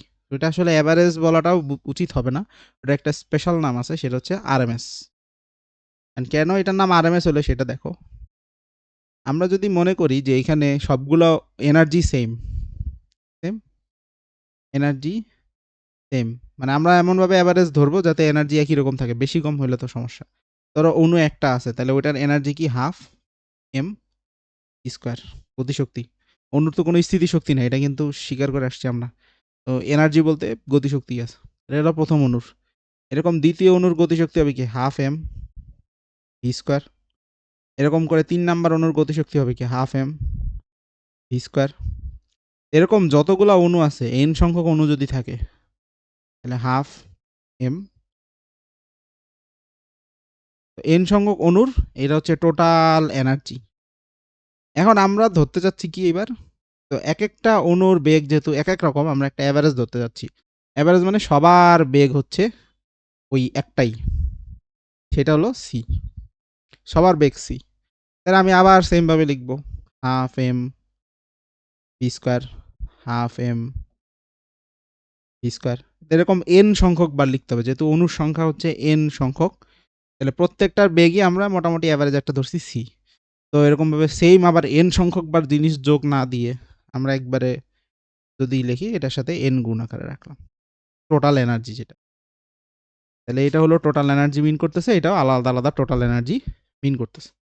এখন যদি তুমি কাটো, এখানে হাফ এম কাটাকাটি করে দাও, T one square, two square, T three square, এভাবে সি এন স্কোয়ার, এটা সমান সমান C square into N. N দিয়ে যদি ভাগ করি এখানে এন চলে আসলো।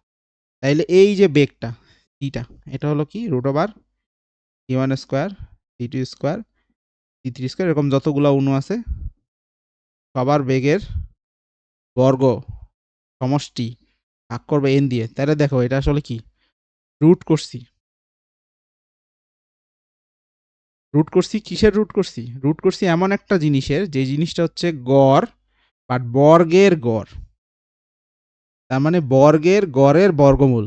তাহলে এটাকে বলা হয় মূল গড় বর্গ বেগ। তার মানে বর্গ বেগের গড় করা হয়েছে, যে বর্গ করা হয়েছে, স্কোয়ার করা হয়েছে, দেন গড় করা হয়েছে, সব যোগ করে ওই যে সংখ্যা কয়টা অণু আছে সেই সংখ্যা দিয়ে ভাগ করা হয়েছে, গড় বের করা হয়েছে। গড় বের করা হয়েছে, বর্গ করে গড় বের করা হয়েছে, দেন বর্গমূল করা হয়েছে। এই জন্য এটাকে সংক্ষেপে রুট মিন স্কোয়ার বা আরএমএস বলা হয়। তার মানে এই সি এর জায়গায় আমরা সিআরএমএস বলতে পারবো সংক্ষেপে। তো সিআরএমএসটাই হচ্ছে কাইন্ড অফ অ্যাভারেজের মতো, বাট এটার অ্যাভারেজটা কিন্তু নর্মাল সব যোগ দিয়ে এভাবে বেগগুলো সব যোগ দিলাম, গড় করলাম, এটাই হয়ে গেল অ্যাভারেজ। ব্যাপারটা আসলে এরকম করলে যেটা সমস্যা হয়, এনার্জি কিন্তু সমান থাকবে না, তাহলে হচ্ছে বেগ ভুলভাল তথ্য দিবে। তো ওরকমভাবে র্যান্ডমলি করা যাবে না। বেগের মানটা এমনভাবে থাকতে হবে যাতে এনার্জিটাও আমার কনস্ট্যান্ট, দুই পাশে মানে এমনভাবে গড় বেগটা ধরবো যাতে এনার্জিটাও সমান থাকে। আর এনার্জি সমান ধরতে হলে এইভাবে গড় বেগ ধরতে হবে। এই জন্য এটার সুন্দর একটা নাম দিছি আমরা আরএমএস, রুট মিন স্কোয়ার। তো সবাই এই সিআরএমএস বেগেই চলাচল করতেছে। তো সিআরএমএস বেগে চলাচল করে ধাক্কা দিল, সিআরএমএস বেগে ফিরে আসলো। তাহলে এইখান থেকে একটা বেগের ডিফারেন্স তৈরি হলো। বেগের ডিফারেন্স থেকে বল জেনারেট হয়, বল থেকে প্রেশার জেনারেট হয়, এই প্রেশার হচ্ছে পি। এরকম সবগুলা প্রেশার জেনারেট করতেছে, আলটিমেটলি যেটা হইতেছে পিভি সমান সমান এই ফর্মুলা দাঁড়াচ্ছে। এই প্রমাণটা করব না আমরা, বইয়ে দেওয়া আছে, তোমরা চাইলে বইয়ে দেখে নিতে পারো। পরিচয়গুলো দিব। পি মানে হচ্ছে চাপ, পি মানে পাত্রের আয়তন বা অণুর জন্য অ্যাভেলেবেল আয়তন। অণুর কিন্তু কোনো নিজস্ব আয়তন নাই, অণুর কিন্তু নিজস্ব আয়তন নাই। গ্যাসের আয়তন মানে গ্যাসের আয়তন বলতে পাত্রের আয়তনকেই সবসময় বোঝায়। পাত্রের মধ্যে কতটুকু গ্যাস জায়গা দখল করে সেটাই হলো গ্যাসের আয়তন।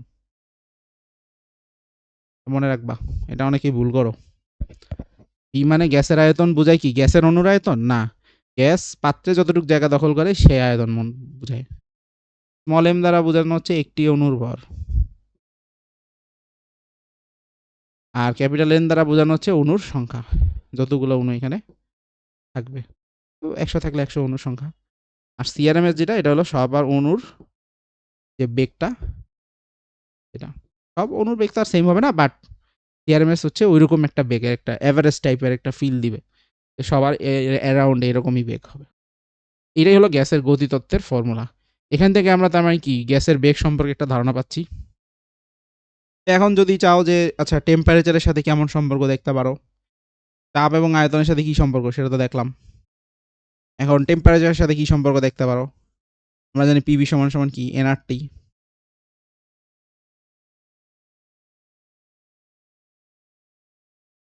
তো এন তো মোল সংখ্যা, মোল সংখ্যাকে যদি আমরা ওই যে কি বলে অ্যাভোগাড্রোর নাম্বার দিয়ে যদি কোনো একটা কিছু করি, যে অণুর সংখ্যাকে অ্যাভোগাড্রোর সংখ্যা দিয়ে ভাগ করলেই তো মোল সংখ্যা পাওয়া যায়।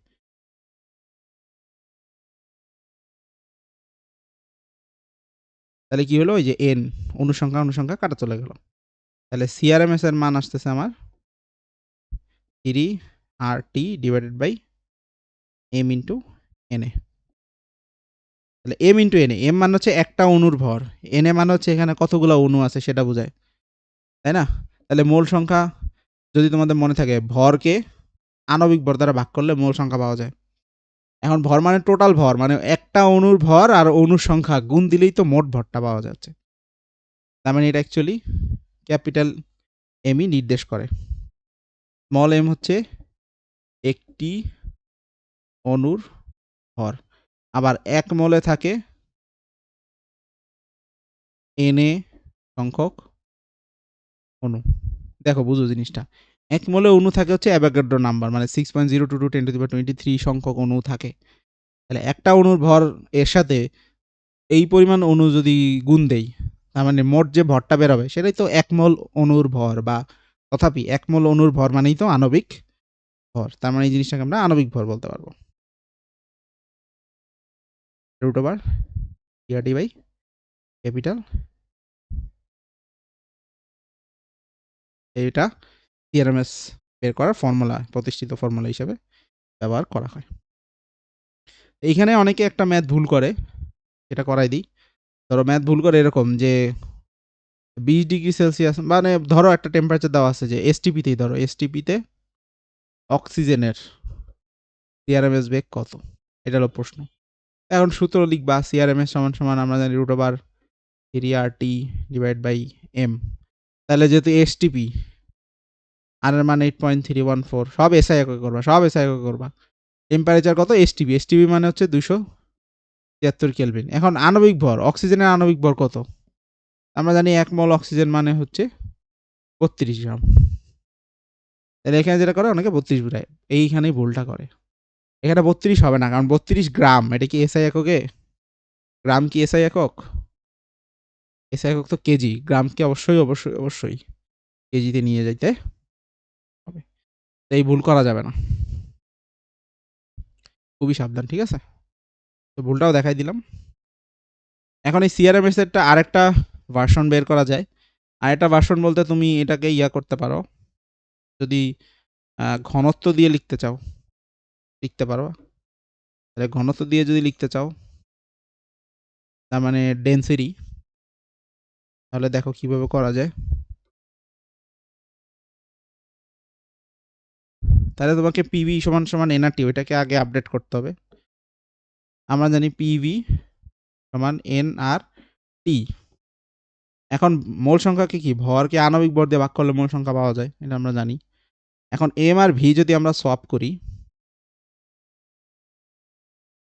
এরকম ভাবে লিখি, তাহলে ভর ভাগ আয়তন, এটাকে আমরা বলতে পারি কি, ঘনত্ব।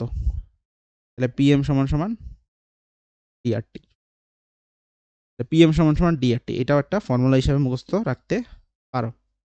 পিএম সমান সমান ডিআরটি।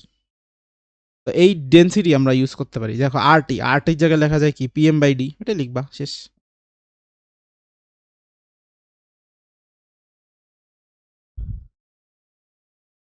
তাহলে আরটির জায়গায় লিখবা পিএম বাই ডি, এম কাটা, তাহলে এটা আসতেছে root over DP by density. তাহলে আরএমএস এর এটাও একটা ফর্মুলা হতে পারে। তাহলে এইভাবে আমরা হচ্ছে অণুর যে বেগ, অণুর বেগ ভিন্ন ভিন্নভাবে বের করতে পারি। পিভি দেওয়া থাকলেও বের করা দেখাইছি, পিভি সমান সমান 1/3 এমএনসি স্কোয়ার। এটা আসলে প্রমাণ হয় কিভাবে সেটা বলছি, যে অণু ধাক্কা দেয়, ধাক্কা দিয়ে যে বল জেনারেট হয়, বল থেকে প্রেশার জেনারেট হয়, প্রেশার থেকে এইভাবে একটা ফর্মুলা নিয়ে আসা পসিবল। এই অংশটুকু দেখাই নাই, বাট এইটা আমাদের মনে রাখতে হবে। এটা প্রমাণ তোমরা দেখে নিও চাইলে বই থেকে। দেন হচ্ছে এখান থেকে আমরা সিআরএমএস এর সূত্র লিখছি, root over 3RT by M আসছে। এরপরে আমরা লিখছি root over 3P by D. সবই ঠিক আছে, এটা হলো সিআরএমএস। এখন আমরা এভারেজ বের করতে পারি, এভারেজও বের করার সিস্টেম আছে। তো এগুলার স্ট্যাটিস্টিক্স মানে পরিসংখ্যানের বিষয়, কিভাবে এভারেজ বের করতে হয় বা সম্ভাব্যতম বেগ ইত্যাদি ইত্যাদি বিভিন্ন টাইপের আছে। তো এগুলোর প্রসেস তোমাদের জানতে হবে না, বাট সূত্র জেনে রাখবা। যেমন সিআরএমএস এরটা কি, root over 3RT by M, এটা হচ্ছে 8RT বাই পাই এম। আর সম্ভাব্যতম বেগ মানে প্রবাবল যে ভেলোসিটি, সম্ভাব্যতম বেগ, ওইটা হচ্ছে root over 2RT by M. এই তিনটা মনে রাখবা, অনেক সময় এটা দিয়ে কোশ্চেন আসে, তিনটার মধ্যে কোনটা সবচেয়ে বড়। তো দেখো, এটা হচ্ছে 2RT বাই এম, এটা হচ্ছে 3RT বাই এম, আর এটা হচ্ছে 8RT by M by pi. যদি 8 ভাগ 3.14, তো এটা ভাগ করলে এটা কিন্তু 3-এর থেকে ছোট আসে। তাহলে সবচেয়ে বড় হচ্ছে এইটা, তারপরে এইটা, তারপরে অনেক সময় এটা প্রশ্ন আসে যে কোনটা মানে অর্ডার অনুযায়ী সাজাও, ছোট থেকে বড় অনুযায়ী সাজাও, এরকম কিন্তু পরীক্ষায় আসে। তো সিআরএমএস দিয়ে এগুলাই মোটামুটি জাস্ট তোমার ওই যে আগে যা যা অঙ্ক করছি সেখানে জাস্ট টেম্পারেচার দিয়েই কিন্তু বলে দিতে পারে যে সিআরএমএস বের করো, মানে গ্যাসের অণুর বেগটা কত বের করো। টেম্পারেচার জানা থাকলেই হবে। মূলত এই সূত্রটাই আমাদের কাজে লাগবে। তো এবার গেল বেগ এবং এনার্জি সম্পর্কে। এনার্জি কিভাবে বের করতে হয় সেটা আমরা দেখছি, হাফ এম বি স্কোয়ার দিয়ে প্রত্যেকটা অণুর ধরে ধরে এভাবে বের করতে হয়। বাট প্রত্যেকটা এভাবে ধরে ধরে কি বের করা পসিবল? পসিবল না। এজন্য আমরা যেটা করতে পারি যে এই যে মোট শক্তিটা হিসাব করবো কিভাবে, শক্তিটা তাহলে এনার্জি হিসাব করবো কিভাবে। একটা অণুর যদি হাফ এম ভি স্কোয়ার হয়, অণুর সংখ্যা যদি এন সংখ্যক থাকে তাহলে এটাই হবে টোটাল শক্তি। এখন দেখো টিআরএমএস আমরা জানি root over 3RT by M, বা ওই যে 1/3 mn স্কোয়ার রুট দিয়েও করতে পারো, সমস্যা নাই, করলেই হয়। তাহলে হাফ স্মল এম, তবে 3RT by capital M N. এখানে দেখো এম মানে একটা অণুর ভর, আর এখানে ক্যাপিটাল এম মানে কি আণবিক ভর। তো দেখো একটা অণুর ভর, যতগুলা অণু আছে এটাই তো টোটাল ভর। টোটাল ভরকে মানে যেটাকে আমরা ডাব্লিউ বলে থাকি, টোটাল ভরকে আণবিক ভর দ্বারা ভাগ করলেই তো মোল সংখ্যা পাওয়া যায়। তাহলে এই যে এই দুইটা গুণ করলে আসতেছে আমাদের টোটাল ভর, 3/2 সাথে করে দিলাম RT, একসাথে করে দিলাম এম ইন্টু এন, এটা আসতেছে টোটাল ভর। সেই টোটাল ভরকে ভাগ করবো আবার আণবিক ভর দিয়ে, তাহলে এটা হয়ে যাবে আবার মোল সংখ্যা। তাহলে হয়ে গেল 3/2 NR। এই যে দেখো একটা অণুর ভর আর অণু যতগুলা আছে সব গুণ করলে কি আসবে, মানে একটা অণুর ভর, অণু আছে 10টা, তো টোটাল 10টা অণুর সাথে একটা অণুর ভর গুণ করলে 10টা অণুর ভর মানে মোট ভরটা পাওয়া যাচ্ছে। সেই মোট ভরকে আণবিক ভর দিয়ে ভাগ করলে তো মোল সংখ্যা পাওয়া যায়, ওইটাই করা হয়েছে। তাহলে এনার্জি সূত্রটা কি 3/2 এনআরটি, এটাই গতিশক্তি এবং এইটাই মোট শক্তি, দুইটা একই জিনিস। কারণ স্থিতিশক্তি বলে আদর্শ গ্যাসে কিছু নাই, এটা কিন্তু একদম প্রথমেই বলে আসছি।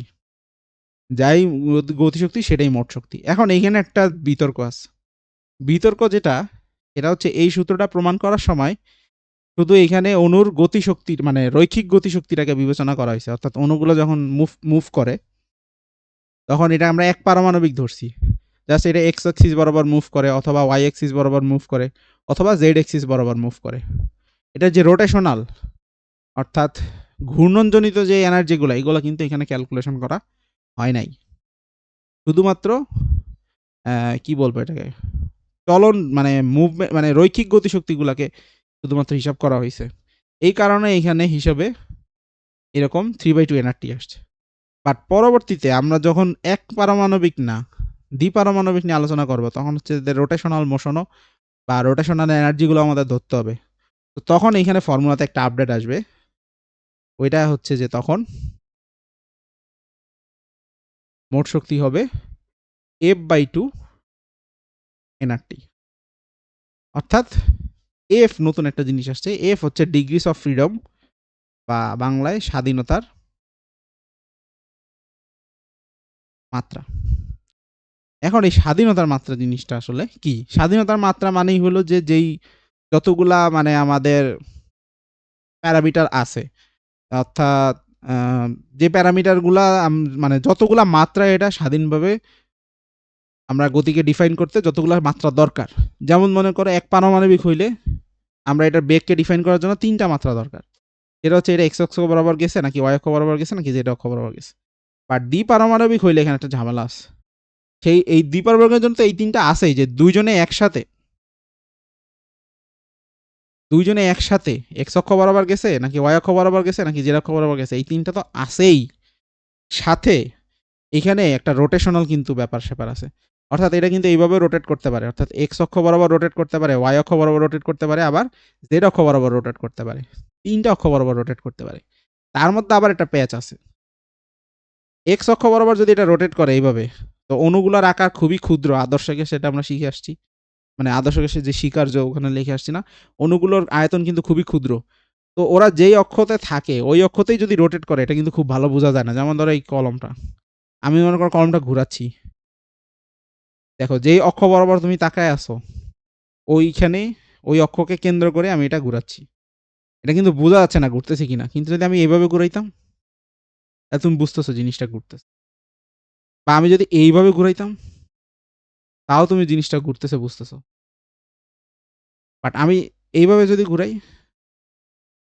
তাহলে এই অক্ষ বরাবর ঘুরতেছে সেটা কিন্তু টের পাওয়া যাচ্ছে না। কলমেই সেটা বোঝা যাচ্ছে না। যেভাবে ঘুরাচ্ছি কিন্তু। এটা কিন্তু অত ভালো বোঝা যাচ্ছে না। অণু তো আরো ছোট, ওগুলো তো বোঝাই যাবে না।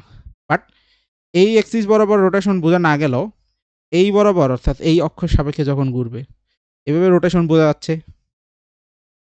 এটা বোঝা যাচ্ছে না। বাট এটা বোঝা যাচ্ছে। এমনকি এইটাও বোঝা যাচ্ছে। তার মানে এক্স অক্ষ সাপেক্ষে রোটেশন বোঝা না গেলেও y এবং z টা বোঝা যায়। তো এরকম স্বাধীনতার মাত্রা হচ্ছে এরকম কয়টা হচ্ছে আমার মাত্রা দরকার এর গতিকে ডিফাইন করার জন্য। তাহলে এক পারমাণবিক গ্যাসের জন্য মাত্রা দরকার ৩ টা।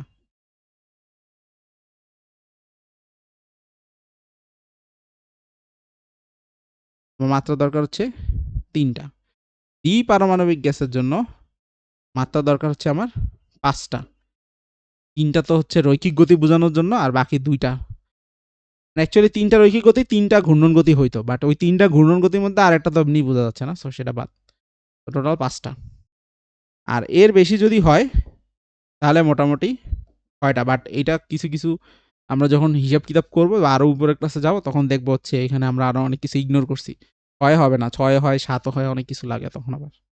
আর আমরা বাই ডিফল্ট ধরি ৬ টা। মানে জাস্ট ধরে নিই আপাতত। বাট এখানে আরো অনেক ধরনের লাগে। যেমন এখানে আমি প্রথমে দেখো রোটেশনের কথা আনি নাই। শুধু রৈখিক গতির কথা আনছি। তারপর রোটেশন ইন্ট্রোডিউস করেছি। এখানে আবার কিন্তু ভাইব্রেশনাল এনার্জিও আছে। কম্পনজনিত শক্তিও আছে। ওগুলো আবার কিন্তু বলা হয় নাই। এরকম এড করতে থাকলে যত উপরের ক্লাসে যাবা তত নতুন জিনিস জানতে পারবা। বাট দরকার নাই আপাতত আমরা এইটাই জানবো ফর্মুলা। তাহলে মোট শক্তি হচ্ছে F/2 nRT। এক পারমাণবিক গ্যাস যেমন কি হইতে পারে? হিলিয়াম, নিয়ন, মানে একটা পরমাণুই একটা অণু। দ্বিপারমাণবিক কি? যেমন অক্সিজেন, নাইট্রোজেন, এরকম দ্বিপারমাণবিক যেগুলা। আর এর বেশি হইলে যেমন অ্যামোনিয়া, মিথেন। এখন কার্বন ডাইঅক্সাইড নিয়ে একটা ঝামেলা আছে। কার্বন ডাইঅক্সাইডের বহু পারমাণবিক, বাট এটা হচ্ছে মাত্রা ৫। কারণ হচ্ছে কার্বন ডাইঅক্সাইডের স্ট্রাকচার এরকম দ্বিপারমাণবিকের মতো। কেমন? এই যে এরকম। খালি এই যে এখান দিয়ে যে একটা সি আর ২ টা ও। তো এটা স্ট্রাকচার একটা দ্বিপারমাণবিকের মতোই হয়। এজন্য কার্বন ডাইঅক্সাইডের স্বাধীনতার মাত্রা দ্বিপারমাণবিকের মতো ৫ হয়। ঠিক আছে? এই আরকি। তো এই হলো স্বাধীনতার মাত্রা। এখন এই স্বাধীনতার মাত্রার মোট শক্তির কনসেপ্টটা থেকে আমরা বলতে পারি শক্তির সমবিভাজন নীতি নামে আরেকটা টপিক। শক্তির সমবিভাজন নীতি। শক্তির সমবিভাজন নীতি হচ্ছে যে এই যে প্রত্যেকটা মাত্রা আমরা বললাম, যেমন রৈখিক গতির জন্য ৩ টা মাত্রা, ঘূর্ণন গতির জন্য ২ টা, অর্থাৎ ৫ টা মাত্রা টোটাল। প্রত্যেকটা মাত্রায় হাফ কেটি পরিমাণ এনার্জি হচ্ছে থাকবে একটা অণুর, এবং এটা সমানভাবে থাকবে। তো এইজন্য বিভাজন নীতি। মানে মোট শক্তি যেটা থাকবে সেটা প্রত্যেকটা মাত্রায় ইকুয়ালি থাকবে। তো প্রতি মাত্রায় শক্তি, এটা তুমি এভাবে লিখতে পারো একটি পরমাণুর। হ্যাঁ, এটা কিন্তু একটি পরমাণুর। একটা পরমাণুর জন্য প্রত্যেকটা মাত্রায় হাফ কেডি পরিমাণ এনার্জি থাকে। তাহলে পরমাণু যদি একটা না হয় অনেকগুলো হয়, ক্যাপিটাল এন। এখন এই কে মানে কি এটা আমাদের জানা দরকার। কে মানে হচ্ছে বোলজম্যান ধ্রুবক। এটা আবার আসছে কই থেকে? ওই যে সার্বজনীন গ্যাস ধ্রুবক যেটা 8.314, এইটাকে যদি আমরা অ্যাভোগাড্রো নাম্বার দিয়ে ভাগ করি তাহলে বোলজম্যান ধ্রুবক পাওয়া যায়। তো তুমি যদি এটা ভাগ করো, এটা হচ্ছে 8.314 জুল পার মোল পার কেলভিন। অ্যাভোগাড্রো নাম্বার কত? 6.022 23। এটা হচ্ছে পার মোল। তাহলে পার মোল কাটা যায়, তাহলে এটা আসবে মনে হয় 1.38 10⁻⁻23, প্রবাবলি এরকমই জুল পার কেলভিন। তার মানে এটা হচ্ছে বোলজম্যান ধ্রুবক। তার মানে এক, এই যে কেটা আর কি ইউজ করবা, এইটা বুঝাইতে যাচ্ছি একটা পরমাণুর জন্য তার একটা স্বাধীনতার মাত্রায় এই পরিমাণ এনার্জি থাকবে। তাহলে পরমাণু যদি হয় এন সংখ্যক, তাহলে এন সময় প্রতি স্বাধীনতার মাত্রায় তাহলে থাকবে হাফ কেটি ইন্টু এন। বা আমরা যদি এটাকে মডিফাই করি, কে মানে তো R by N, N by N K mole সংখ্যা লিখতে পারি হাফ টি। তাহলে প্রতি স্বাধীনতার মাত্রায় না লিখে এন টি অণু, বা অণু লেখা ভালো, এটা পরমাণু নয়। তাহলে প্রতি স্বাধীনতার মাত্রায় না, এন টি অণুর যেটা স্বাধীনতার মাত্রা এফ হবে, 3 হলে 3 হবে, 5 হলে 5 হবে, টোটাল।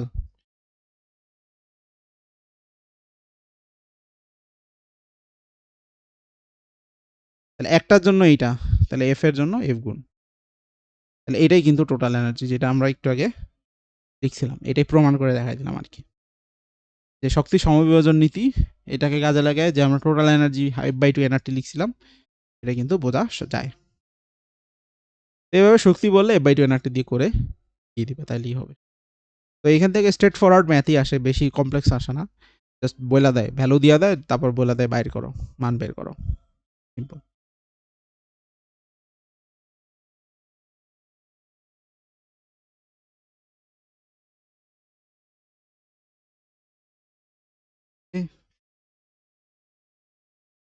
এখন আমরা হচ্ছে গড়মুক্ত পথটা একটু দেখব।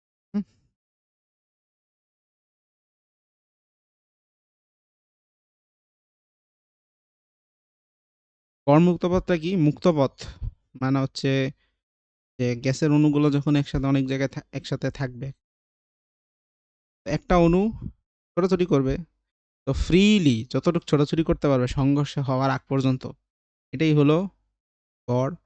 ওটা হলো মুক্ত পথ। আর গড় কেন এখানে হচ্ছে যে মনে করো এটা সংঘর্ষ হইলো, তারপরে এই সংঘর্ষ হওয়ার আগ পর্যন্ত ধরো কথার কথা 1 মিটার গেছে, তো বেশি যাবে না। তো ধরো গেছে, ধরো 10 সেন্টিমিটার গেছে, স্টিল বেশি। তো ধাক্কা দিল, তারপরে হলো গিয়া আবার একটা ধাক্কা খাইলো। ওই সময়ের মধ্যে যে মুক্ত পথ সেটা হলো 11। এক এক টাইমে এক এক রকম হবে, তো অ্যাভারেজ আর কি। আবার এই অণুর জন্য যে ভ্যালুগুলো আসতেছে অন্য অণুর জন্য সেরকম ভ্যালু নাও আসতে পারে। তো সব কিছু মিলায় মিশা মুক্ত পথ মানে হচ্ছে যে একটা অণু যখন আরেকটা অণুর সাথে ধাক্কা খাবে, ওই ধাক্কা খাওয়ার আগ পর্যন্ত যে পথ অতিক্রম করে এটাই মুক্ত পথ। দেন এটাকে আমরা অ্যাভারেজ যদি নেই, সবগুলো ভ্যালু একসাথে করে যদি অ্যাভারেজ করি, তাহলে এটা হবে গড়মুক্ত পথ। এবং সেটা এক একজন এক একভাবে হচ্ছে করছে। ক্লসিয়াস, তারপর হচ্ছে বোলজম্যান, তো এরকম বিভিন্ন সায়েন্টিস্ট হচ্ছে ভিন্নভাবে করছে। আমরা ম্যাক্সওয়েলেরটা সবচেয়ে বেশি ফলো করব, বাকিগুলোও জেনে রাখবো। ম্যাক্সওয়েলেরটা হচ্ছে 1/√2 পাই সিগমা স্কোয়ার এন। তো এইখানে ভ্যালু কোনটা কি বোঝায়? 1/√2 তো বুঝছো, পাইও বুঝছো। সিগমা মানে হচ্ছে অণুর ব্যাস, অণুর ব্যাস মানে এই অণুটার ব্যাসটা কত সেটা। আর এটা এনভি, এনভি মানে হচ্ছে একক আয়তনে, এনভি পুরোটা একসাথে, ভিটা সাবস্ক্রিপ্ট আকারে লেখা, ছোট করে লেখা। একক আয়তনে অণুর সংখ্যা মানে অণুর সংখ্যা কম নাকি বেশি একক আয়তনে সেটার উপর নির্ভর করবে। আচ্ছা, এখন এটাকে প্রেসারের মাধ্যমে কনভার্ট করে লেখা যায়। যেমন একক আয়তনে অণুর সংখ্যা যেটা, এটা মানে কি বলতে পারি? অণুর সংখ্যাকে আমরা আয়তন দিয়ে ভাগ করছি। এটাই তো একক আয়তনে অণুর সংখ্যা, আর তো কিছু না।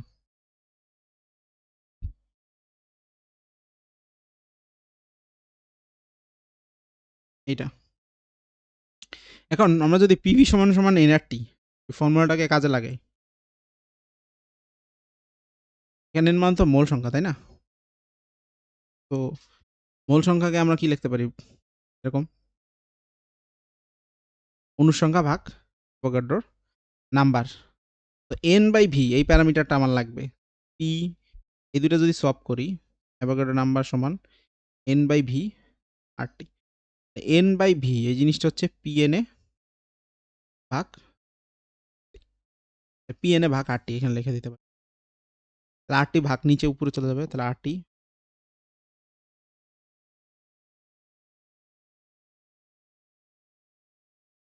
তার মানে দেখো, গড়মুক্ত পথ আসলে প্রেসারের সাথে ব্যস্তানুপাতিক, টেম্পারেচারের সাথে সমানুপাতিক। তবে খেয়াল রাখতে হবে, প্রেসারের সাথে যখন ব্যস্তানুপাতিক বলবা টেম্পারেচার কিন্তু স্থির থাকতে হবে। আবার টেম্পারেচারের সাথে যখন সমানুপাতিক বলবা তখন কিন্তু প্রেসার আবার স্থির থাকতে হবে। বাকিগুলো তো মোটামুটি সবগুলোই ধ্রুবক। মানে ব্যাপারটা হচ্ছে এরকম এরকম প্রেসার যদি স্থির থাকে তাহলে ল্যামডার সাথে টেম্পারেচার সমানুপাতিক সম্পর্ক, টেম্পারেচার বাড়লে গড়মুক্ত পথ বাড়বে। আবার যদি টি স্থির থাকে তাহলে প্রেসারের সাথে ব্যস্তানুপাতিক সম্পর্ক, অর্থাৎ প্রেসার বাড়াইলে ল্যামডার মান কমে যাবে। এটা বুঝতে চাইছি। তো এটা হলো ম্যাক্সওয়েলের ফর্মুলাটা। এখন এই সেম কাজই হচ্ছে এক একজন এক একভাবে করছে। ক্লসিয়াস একভাবে করছে, বোলজম্যান একভাবে করছে। ক্লসিয়াসেরটা হচ্ছে বেসিকটা একদম সিম্পল, তো পাই সিগমা স্কোয়ার এন এটা। আর বোলজম্যানের যেটা সেটা হচ্ছে 3/4। এটা হলো ক্লসিয়াসের। জাস্ট জেনে রাখবা, ম্যাথ ম্যাক্সওয়েলেরটা দিয়ে করবা যদি কিছু বলা না থাকে। তারপরও এমসিকিউতে আসলে তখন ৩টাই করে দেখবা, যেটা মিলে ওইটা দাগাই দিবা। এখন ৩টাই করে দেখলা, ৩টাই যদি অপশনে থাকে তাহলে ম্যাক্সওয়েলেরটা দাগাই দিবা। ঠিক আছে? তাহলে এভাবে আমরা এই যে গড়মুক্ত পথটা বলতে পারি। তাহলে দেখো এইখানে আমরা যে মোটা দাগে টপিক ভাগ করছিলাম ২টা। একটা হচ্ছে বয়েল-চার্লস রিলেটেড যে জিনিসপত্র পিভি সমান এনআরটি, এটাই সবচেয়ে বেশি গুরুত্বপূর্ণ। অনুর্বেগ মুক্তপাত এগুলো আসলে একটা খুচরা টপিক টাইপের। ধরো গতে জাস্ট ৩ মার্কের জন্য দিতে পারে এবং সেটা কদাচিৎ খুবই মানে রেয়ার আসলেও আসতে পারে, আসবে না এরকম কিন্তু বলা যাচ্ছে না। এগুলোও গুরুত্বপূর্ণ। এমসিকিউতেও তো কিন্তু গুরুত্বপূর্ণ। তো এই একটা টপিক মোটামুটি তুমি হচ্ছে সিকিউ কমন পাবা। আরেকটা টপিক থেকে সিকিউ হয়, সেটা হচ্ছে শিশিরাঙ্ক ও আর্দ্রতা টাইপের যে ম্যাথগুলো আছে সেটা। তা আমরা এটাও হচ্ছে দেখব।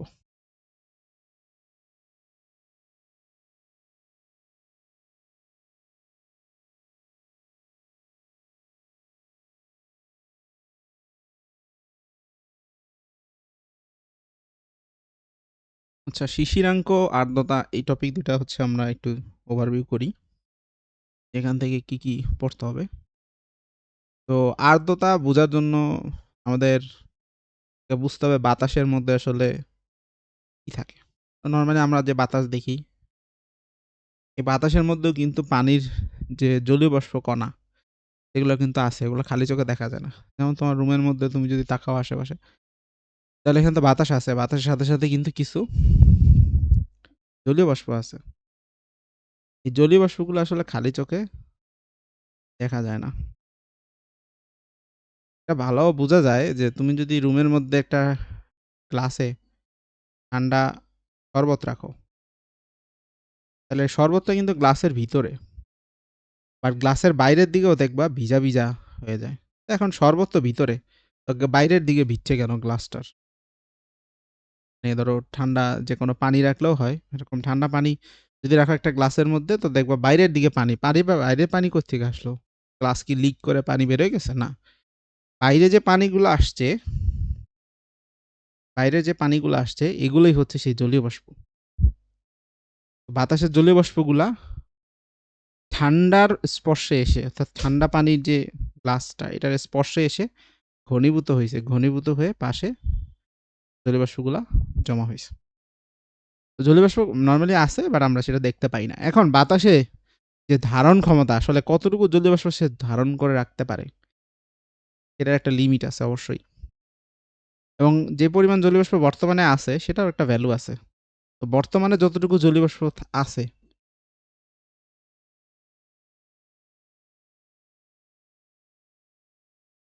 অর্থাৎ বর্তমানে বাতাসে যে পরিমাণ জলীয় বাষ্প আছে, এই জিনিসটাকে বলা হয় পরম আর্দ্রতা। এই জিনিসটাকে বলা হয় পরম আর্দ্রতা। অর্থাৎ বাতাসে যতটুকু জলীয় বাষ্প আছে এটাই হলো পরম আর্দ্রতা। এখন কতটুকু জলীয় বাষ্প আছে, ১ কেজি, ২ কেজি, ৩ কেজি, এনিথিং, ১০০ গ্রাম, ২০০ গ্রাম, এটা আসলে তুমি কিভাবে বলবা সেটা তোমার ইচ্ছা। যতটুকু জলীয় বাষ্প বাতাসে এখন বর্তমানে থাকে বা আছে, এটাই হলো পরম আর্দ্রতা। আর আপেক্ষিক আর্দ্রতা মানে হচ্ছে যেটুকু জলীয় বাষ্প আছে, যে জলীয় বাষ্পটা আছে এটা ম্যাক্সিমামের কত পার্সেন্ট আছে। অর্থাৎ বাতাসের মধ্যে সর্বোচ্চ কতটুকু জলীয় বাষ্প থাকতে পারে সেটার একটা ভ্যালু আছে। যেমন মনে করো তোমার রুমের আটকানো চারিদিক থেকে, অর্থাৎ বাতাস বাইরেও যাইতে পারবে না, ভিতরেও আসতে পারবে না। তো এই রুমের মধ্যে জলীয় বাষ্প যদি আমরা ছাড়তে থাকি অল্প অল্প করে, জলীয় বাষ্প ছাড়তে ছাড়তে ছাড়তে, মানে বাতাসটা জলীয় বাষ্প ধারণ করতে করতে করতে করতে একটা নির্দিষ্ট অবস্থা আছে, এর চেয়ে বেশি বাতাস জলীয় বাষ্প কিন্তু ধরে রাখতে পারবে না। অর্থাৎ সর্বোচ্চ একটা ধারণ ক্ষমতা আছে। তো বায়ুর জলীয় বাষ্প সর্বোচ্চ যে ধারণ ক্ষমতা, সেইটার কত পার্সেন্ট হচ্ছে বর্তমানে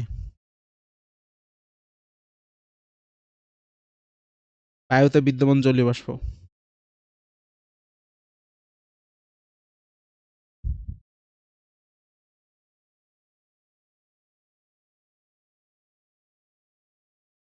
এইটার যে পার্সেন্টেজটা বা অনুপাতটা, এটাই হচ্ছে আপেক্ষিক।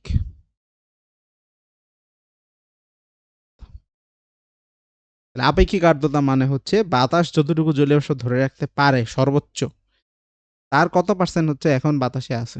যেমন ফর এক্সাম্পল, ধরো এই যে বাতাসটা, এই বাতাসটা সর্বোচ্চ জলীয় বাষ্প ধরে রাখতে পারে ধরো ২০ কেজি।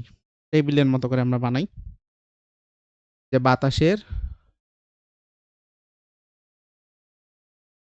সর্বোচ্চ জলীয় বাষ্প ধারণ ক্ষমতা, ধরলাম কথার কথা হচ্ছে ২০ কেজি। এটা একটা নির্দিষ্ট টেম্পারেচারে, ধরো বাতাসের টেম্পারেচার এখন হচ্ছে ৩০°C। ধারণ ক্ষমতা কিন্তু টেম্পারেচার চেঞ্জ করার সাথে সাথে কমে যায়। যেমন ধরো এখন রুমের টেম্পারেচার হচ্ছে ৩০, তাহলে এই অবস্থায় বাতাস হচ্ছে ২০ কেজি ধরে রাখতে পারবে সর্বোচ্চ। বাট বাতাসের টেম্পারেচার যদি তুমি এসি চালায় কমাই দাও, ধরো ৩০ থেকে মনে করো এটা টেম্পারেচার নিয়ে আসলা ২০-এ,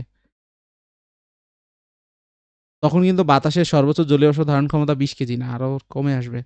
ধারণ ক্ষমতা কিন্তু তখন কমে আসে। তখন হচ্ছে বাতাসের সর্বোচ্চ জলীয় বাষ্প ধারণ ক্ষমতা whatever it could be 15 KG, you know, এটা এরকম ভ্যালু আছে আরকি। অর্থাৎ টেম্পারেচার হ্রাস পাইলে ঠান্ডা বাতাসে কম জলীয় বাষ্প ধরে রাখতে পারে, আর গরম বাতাস বেশি জলীয় বাষ্প ধরে রাখতে পারবে। এটা হলো কথা। তো ধরো একটা টেবিলের মতো বানাই, ধরো এটা হলো বাতাসের টেম্পারেচার।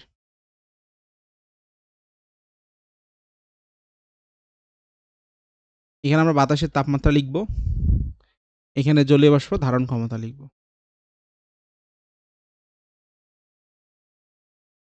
মানে কতটুকু জলীয় বাষ্প ধরবে। আর এখানে লিখব বাতাসে কতটুকু জলীয় বাষ্প আছে।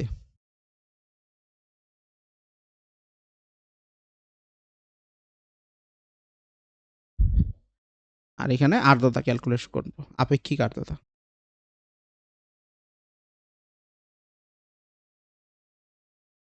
এখানে আপেক্ষিক আর্দ্রতা ক্যালকুলেট। তাহলে ধরো প্রথমে যে উদাহরণটা দিলাম, বাতাসে টেম্পারেচার হচ্ছে ৩০°C, জলীয় বাষ্প ধারণ ক্ষমতা হচ্ছে ২০ কেজি। ধরো বাতাসে এখন জলীয় বাষ্প আছে লেটস সে 10 কেজি। তাহলে আর্দ্রতা কত? তাহলে এই হলো বাতাস, বাতাসের মধ্যে এখন ১০ কেজি জলীয় বাষ্প আছে, বাট এটা ২০ কেজি পর্যন্ত ধরে রাখতে পারে। তাহলে কত পার্সেন্ট আছে এখন? ভাগ করে দাও। বাতাসে বিদ্যমান জলীয় বাষ্পের ভর ভাগ সর্বোচ্চ তার ধারণ ক্ষমতা, এটা হলে 50% আসতেছে। 0.5% নিলে 100% দিয়ে গুণ দিবা 50%। এই হলো 30 ডিগ্রির অবস্থা। এখন টেম্পারেচার আমি কমাইলাম। তো টেম্পারেচার কমাই 30 থেকে আস্তে, আস্তে কমাইলাম, যে মনে করো 20 এ আনলাম। তো বাতাসের ধারণ ক্ষমতা হইলো 15 কেজি।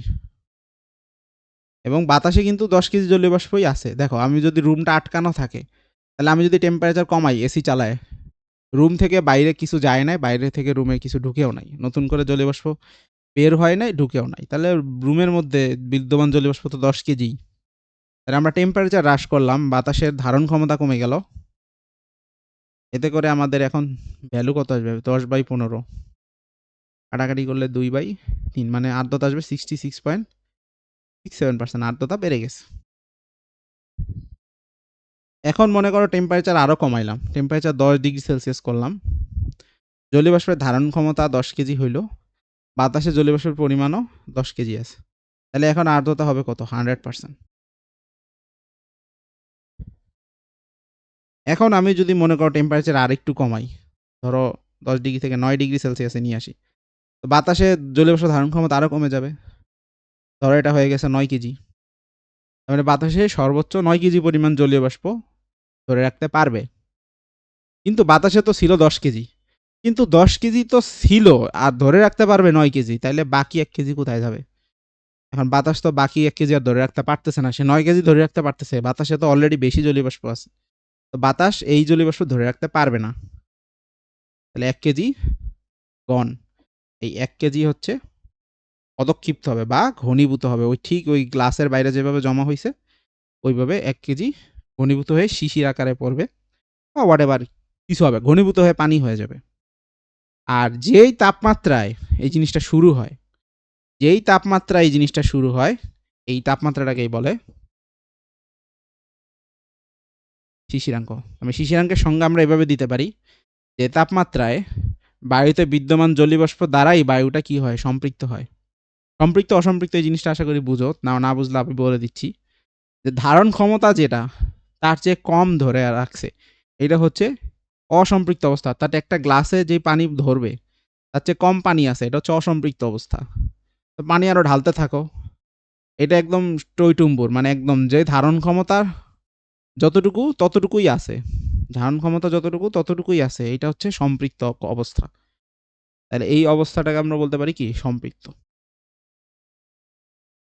সম্পৃক্ত অবস্থায় আর্দ্রতা হয় কত? 100%। তার মানে যেই তাপমাত্রায় বায়ুতে বিদ্যমান জলীয় বাষ্প দ্বারাই বায়ু কি থাকে? সম্পৃক্ত থাকে, ওই তাপমাত্রাটাকে বলা হয় শিশিরাঙ্ক।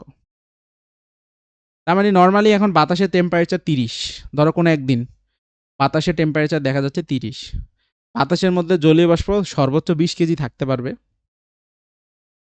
বাট বাতাসের মধ্যে জলীয় বাষ্প আছে 10 কেজি। তাহলে বুঝলাম সেখানে আর্দ্রতা 50%। তার মানে একটা ওয়েদারের কথা চিন্তা করো, যে ওয়েদারের টেম্পারেচার হচ্ছে আজকে 30 ডিগ্রি সেলসিয়াস। হিউমিডিটি, ইংলিশে এটাকে হিউমিডিটি বলে আমরা আর্দ্রতাকে। আজকে হিউমিডিটি হচ্ছে 50%।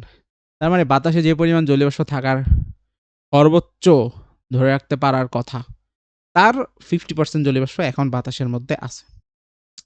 এরপরে তুমি আরেকটা ভ্যালু খেয়াল করলা, সেটার নাম হলো ডিউ পয়েন্ট। ওয়েদার আপডেট বা আবহাওয়ার খবরে দেখলা ডিউ পয়েন্ট, বা ডিউ পয়েন্ট মানে হচ্ছে শিশিরাঙ্ক বা ডিউ টেম্পারেচার। তো এই টেম্পারেচার দেখলো বলা আছে হচ্ছে 10 ডিগ্রি সেলসিয়াস। তখন তুমি ভাব, আচ্ছা এখন তো তাপমাত্রা 30 ডিগ্রি সেলসিয়াস, বাতাসে এতটুকু জলীয় বাষ্প আছে, এতটুকু থাকার কথা। তাহলে ডিউ পয়েন্ট 10 ডিগ্রি সেলসিয়াস মানে হইলো, আচ্ছা এই যতটুকু জলীয় বাষ্প এখন বাতাসে আছে, এইটা দিয়েই বাতাস সম্পৃক্ত হয়ে যাবে যদি টেম্পারেচার আস্তে আস্তে কমতে থাকে। কারণ টেম্পারেচার কমতে থাকলে ধারণ ক্ষমতাও আর বেশি থাকবে না, ধারণ ক্ষমতাও কমে কমে এইটুকুর সমান সমান হয়ে যাবে। তাহলে ধারণ ক্ষমতা বেশি, বাট জলীয় বাষ্প আছে অল্প, আর্দ্রতা হচ্ছে 50%।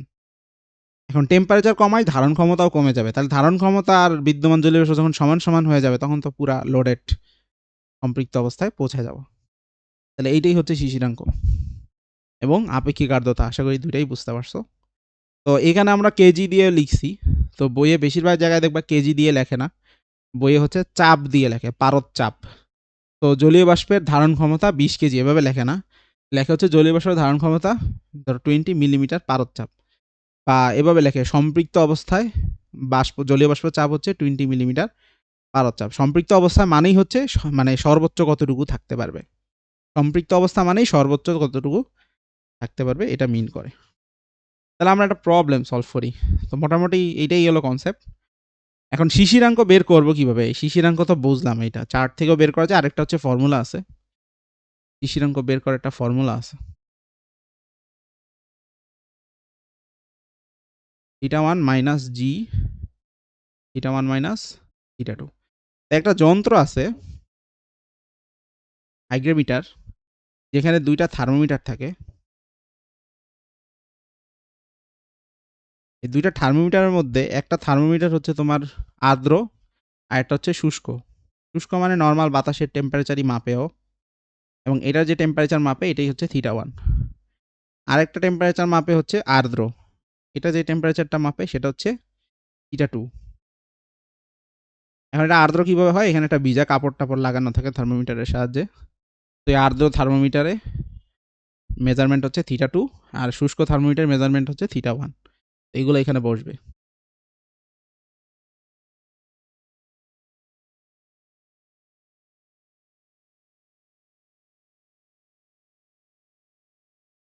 θ2 হচ্ছে আর্দ্র তাপমাত্রা, আর জি হচ্ছে একটা ধ্রুবক। θ1 তাপমাত্রায় গ্লেসিয়ার ধ্রুবক। এটা হচ্ছে চার্ট থাকে, এটা প্রশ্নে দেওয়া থাকবে। যদি এটা দিয়ে কোনো ম্যাথ ট্যাথ আসে, গ্লেসিয়ার ধ্রুবকটা দেওয়া থাকবে, সমস্যা নেই। তো আসো দেখি আমরা কোনো একটা ম্যাথ করি, এই রিলেটেড কি ম্যাথ আছে। দেখো এখানে বলছে কি, একজন গবেষক ঢাকা ও গাইবান্ধায় স্থাপিত দুটি শুষ্ক আর্দ্রতা মাপক যন্ত্রের নিচের উপাত্তগুলো সংগ্রহ করলেন। উনি কি দেখছে? উনি দেখছে হচ্ছে ঢাকায় শুষ্ক বাল্বের তাপমাত্রা, আর্দ্র বাল্বের তাপমাত্রা এবং গ্লেসিয়ারের ধ্রুবক। গাইবান্ধায় শুষ্ক বাল্বের তাপমাত্রা, আর্দ্র বাল্বের তাপমাত্রা, গ্লেসিয়ারের ধ্রুবক সব দেওয়া আছে। 17, 18, 22, 23, 30, 31, 33, 34 সবগুলা টেম্পারেচারের জন্য সম্পৃক্ত বাষ্পচাপ দেওয়া আছে। সম্পৃক্ত বাষ্পচাপ দেওয়া মানে হচ্ছে ওই তাপমাত্রায় বায়ুটা সম্পূর্ণরূপে সম্পৃক্ত করার জন্য যতটুকু বাষ্প দরকার সেই বাষ্পের চাপ। মানে এটা কাইন্ড অফ ওই ধারণ ক্ষমতার মতো, যে সম্পূর্ণ বায়ুকে সম্পৃক্ত করার জন্য যতটুকু জলীয় বাষ্প প্রয়োজন তার ভর আমরা একটু আগে লিখে আসছিলাম। এটা লিখছিলাম ধারণ ক্ষমতা। তো ওই ধারণ ক্ষমতায় সম্পৃক্ত হবে। তো এটা ওয়ার্ডটা দেখে বুঝবা, সম্পৃক্ত বাষ্পচাপ মানে সর্বোচ্চ এই ধারণ ক্ষমতা আছে তার জলীয় বাষ্প যদি থাকে ওই পরিমাণ, তাহলে যে চাপটা পাওয়া যাবে সেটা। এখন হিসাব করো, হিসাব করে এভাবে করবা যে শিশিরাঙ্ক নির্ণয় করতে বলছে ঢাকার। তো ঢাকার শিশিরাঙ্ক, তাহলে শিশিরাঙ্ক হচ্ছে কি θ1 মাইনাস জি, θ1 মাইনাস θ2, সিম্পল ফর্মুলা। θ1 হচ্ছে ঢাকার শুষ্ক বাল্বের তাপমাত্রা 30.4 মাইনাস জি এর মান 1.65 গুণ θ1 মাইনাস θ2। তো θ1 মাইনাস θ2 মানে 30.4 মাইনাস 22.4। এটা যোগ বিয়োগ করলে কত আসে? ক্যালকুলেটর লাগবে, ক্যালকুলেটরটা নিয়ে।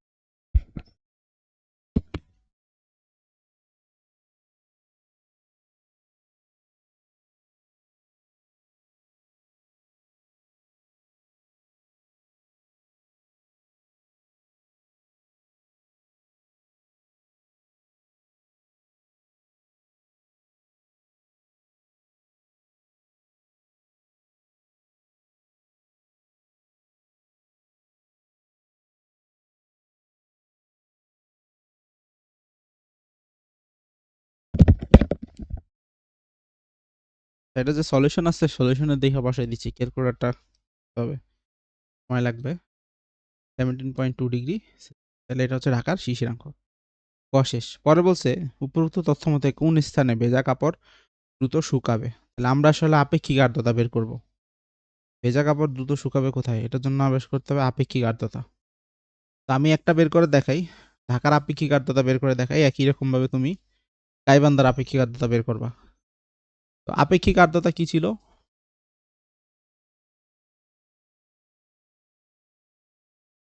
উপরের বসায় লিখতাম হচ্ছে কি বায়ুতে বিদ্যমান জলীয় বাষ্পের চাপ বা ভর।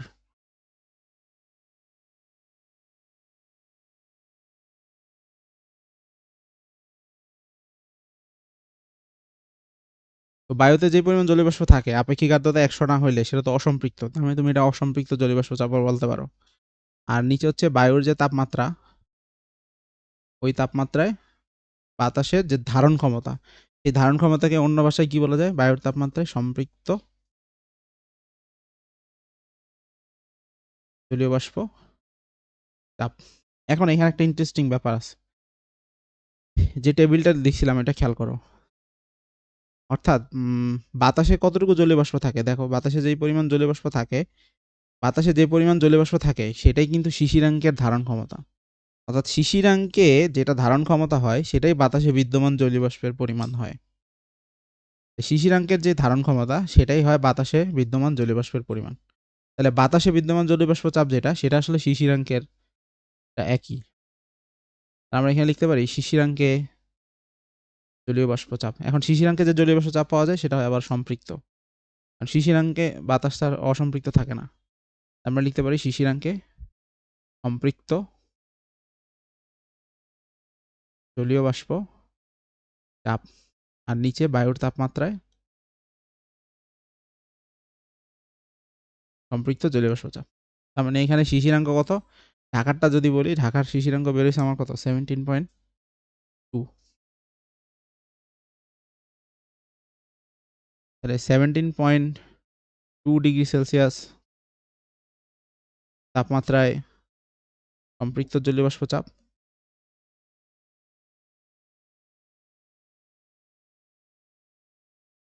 এটার সাথে হবে বাতাসের যে তাপমাত্রা, ঢাকার তাপমাত্রা হচ্ছে 30.4 ডিগ্রি সেলসিয়াস তাপমাত্রায় সম্পৃক্ত বাষ্প চাপ।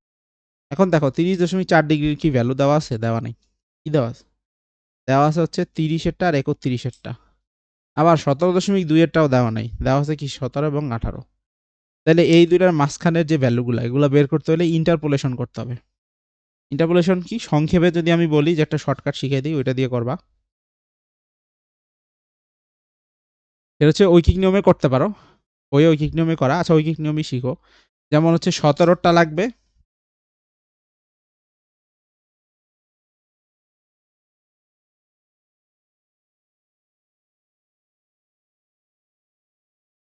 খেয়াল করবা এখানে, হ্যাঁ। তোমার 17.2 যখন বের করবা, তাহলে তোমার 17 ডিগ্রি সেলসিয়াস তাপমাত্রায় সম্পৃক্ত, মানে ওটার কাছাকাছি দুইটা ভ্যালু লাগবে, এটা হলো কথা। 17 ডিগ্রিতে কত? 17টা হচ্ছে প্রথমে সবার, এটা হচ্ছে 14.56,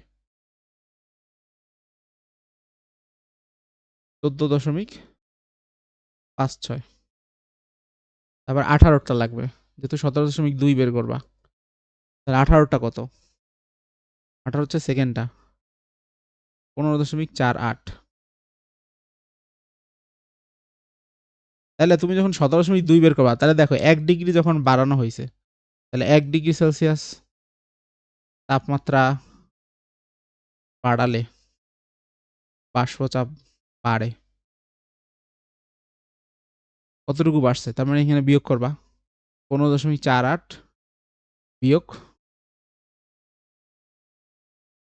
14.56। তো বিয়োগ দিলে 8 থেকে 6 গেলে 2, 8 থেকে 5 তো যায় না, তাহলে 9, তাহলে 0.92। তাহলে 1 ডিগ্রি সেলসিয়াস তাপমাত্রা বাড়লে এই পরিমাণ চাপ হচ্ছে বাড়ে। তাহলে আমরা বের করবো 17.2 এরটা, তাহলে 0.2 এরটা লাগবে, কারণ 17.2 এরটা বের করতে হইলে 0.2 বাড়াইলে কত আসে সেটা বের করবো, দেন 17-এর সাথে অ্যাড করে দিব। তাহলে 0.2 ডিগ্রি সেলসিয়াস তাপমাত্রা বাড়ালে বাষ্পচাপ বাড়ে 0.2।